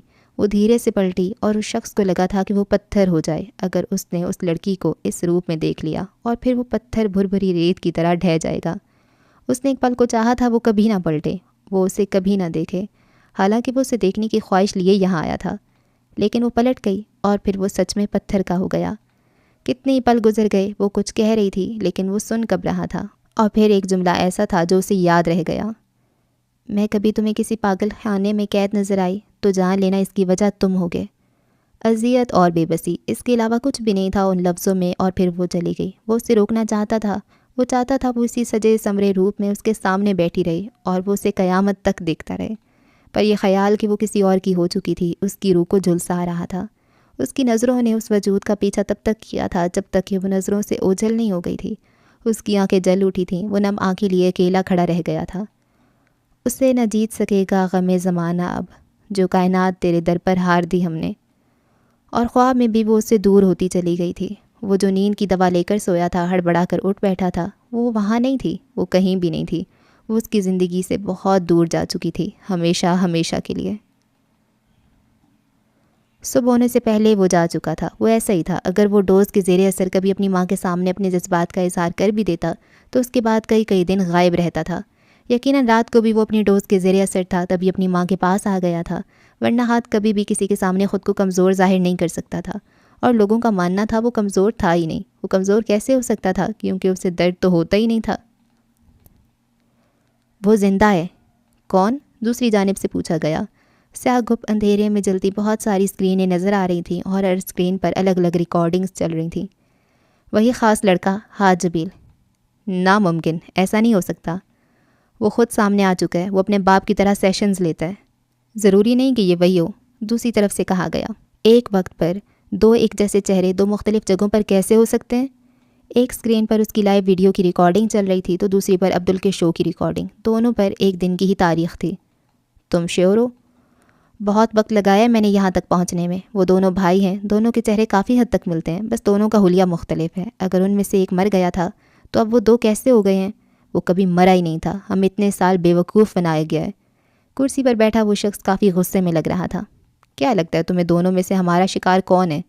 وہ جس کے سسٹمز تک میں پہنچ نہیں پا رہا ہوں۔ اسکرین پر ہاتھ جبیل کا چہرہ واضح تھا۔ کیسے واضح ہوگا کہ ان لڑکوں کا تعلق جبیل خاندان سے ہے؟ دوسری طرف سے سوال کیا گیا۔ یہ تم مجھ پر چھوڑ دو۔ لبوں کے کنارے شاطر مسکان میں پھیلے، یقیناً وہ کچھ بڑا کرنے والا تھا۔ امی حمیزہ کو ذہنی سکون کی ضرورت ہے، ڈاکٹر اس کا علاج اچھے سے کر سکتے ہیں، ایمان سلمہ بیگم کو سمجھا رہی تھی، جبکہ سلمہ بیگم اسی بات پر قائم تھی کہ حمیزہ کو کسی پیر یا عامل کو دکھانا چاہیے۔ ایمان نے بہت کوشش کی لیکن وہ اپنی ماں کے سامنے کمزور پڑ گئی تھی۔ لاکھ سمجھانے کے باوجود جب وہ نہ مانی تو ایمان ان کے ساتھ حمیزہ کو لے کر کسی کے بتائے گئے عامل کے پاس چلی گئی۔ عامل کے گھر کے باہر عورتوں کا رش دیکھ کر اسے لگا کہ جیسے ساری دنیا کے مسائل یہ عامل حل کرتا ہو۔ وہ ان سب چیزوں پر یقین نہیں رکھتی تھی۔ کافی دیر انتظار کرنے کے بعد جب ان کی باری آئی تو وہ اندر چلی گئی۔ عامل نے فوراً کہہ دیا، لڑکی پر بہت برا سایہ ہے، لمبا علاج چلے گا۔ یہ سنتے ایمان کا دماغ خراب ہو گیا۔ لمبا علاج چلے گا مطلب؟ اور پیسے کتنے لیں گے آپ؟ اس سے رہا نہیں گیا تو پوچھ لیا۔ عامل نے گھور کر اسے دیکھا۔ ایمان کی آنکھیں اسے اپنا مذاق اڑاتی محسوس ہوئیں۔ یہ تمہاری بیٹی ہے؟ اس نے سلمہ بیگم سے پوچھا۔ جی جی میری بیٹی ہے۔ خوار ہوگی، تجھے بھی خوار کرے گی، نفرت آمیز لہجے میں اس نے کہا تو سلمہ بیگم کے ساتھ ساتھ ایمان بھی دھک سے رہ گئی۔ کیا مطلب؟ سلمہ بیگم ڈر گئی تھیں۔ وہ سادہ سی عورت تھیں، دین دنیا سے زیادہ واقفیت نہیں تھی، بد دعاؤں سے ڈرنے والی۔ کبھی خوش نہیں رہے گی، نہ تجھے رہنے دے گی، کبھی گھر نہیں بسائے گی، نہ اس کا گھر بسے گا۔ کتنے آرام سے وہ ایمان کے مستقبل کا نقشہ کھینچ رہا تھا۔ ایمان تو کچھ بول ہی نہیں پائی۔ ارے نہیں بابا جی، میری بیٹی کا نکاح ہو گیا ہے، ماشاءاللہ میری بیٹی بڑی نیک شریف بچی ہے۔ نہیں رہے گا نکاح، نہ پہلا نہ دوسرا۔ ایمان کا دل کیا وہ اٹھ کر بھاگ جائے۔ یہ لوگ کون ہوتے ہیں کسی کی تقدیر بتانے والے؟ پر وہ سلمہ بیگم کی وجہ سے خاموش رہی۔ اس رات حمیزہ تو کافی حد تک ٹھیک تھی، جبکہ سلمہ بیگم پوری رات نہیں سو پائی۔ عامل کی باتیں ان کے ذہن میں گونجتی رہیں، جبکہ ایمان خود انجانے خوف کا شکار تھی، لیکن اس کو اللہ پر بھروسہ تھا کہ جو ہونا تھا اسی کی مرضی سے ہونا تھا۔ ہے ایمانے، دیکھو یہ میں ہوں۔ وہ کیمرے کے سامنے بیٹھا تھا، کیمرہ اس کی ویڈیو ریکارڈ کر رہا تھا۔ دیکھو میں ایک راک سٹار بن گیا ہوں۔ وہ گھوم کر خود کو دکھانے لگا۔ پتہ نہیں تمہیں اچھا بھی لگوں گا یا نہیں۔ وہ تھوڑا اداس ہوا۔ مجھے تم سے کچھ کہنا ہے، بہت ساری باتیں ہیں جنہیں روبرو نہیں کر پاؤں گا، اور پتہ نہیں کبھی تم سے مل بھی پاؤں گا یا نہیں، اس لیے سب ریکارڈ کر رہا ہوں، اور پتہ نہیں کب تک کرتا رہوں گا۔ وہ دھیرے سے مسکرا دیا۔ افسردہ مسکراہٹ اس کے خوبصورت چہرے پر پھیلی تھی، اور اس کی آنکھوں کی اداسی نے سارے منظر اداس کر دیے تھے۔ پہلی بات تو یہ ہے کہ میں تمہیں بہت مس کرتا ہوں۔ ایسا نہیں ہے کہ میں تم سے کوئی طوفانی محبت کرتا ہوں یا پھر مجھے تم سے عشق ہے، کیونکہ محبت عبدل کے بس کی بات نہیں ہے، لیکن تم بس یاد آتی ہو، تم یاد رہتی ہو، ویسی جیسے بچپن میں رہتی تھی، اور میں ہاتھ کو تنگ کرتا تھا کہ وہ تمہیں ڈھونڈ کر لائے، کیونکہ اس نے تمہیں ڈھونڈنے کا وعدہ کیا تھا۔ وہ خاموش ہو گیا۔ اب وہ نیچے دیکھ رہا تھا، سامنے کیمرے میں نہیں۔ شاید نظریں ملانے کی ہمت نہیں تھی۔ میں نہیں جانتا تم ہاتھ کو کتنا جانتی ہو، پر اب وہ سب سے زیادہ تمہیں جان لے گا۔ وہ پھر مسکرا دیا۔ اور بتاؤ پھر کیسا تھا میرا مکہ جو میں نے اس دن اسے مارا تھا؟ آخر کوئی ایک باکسر کا ہاتھ ہے۔ اس نے ہاتھ کا مکہ بنایا اور شرارت سے پوچھنے لگا، پر اس کی آنکھیں ابھی بھی اداس تھیں۔ کیا اس دن تم نے کچھ نوٹس کیا تھا؟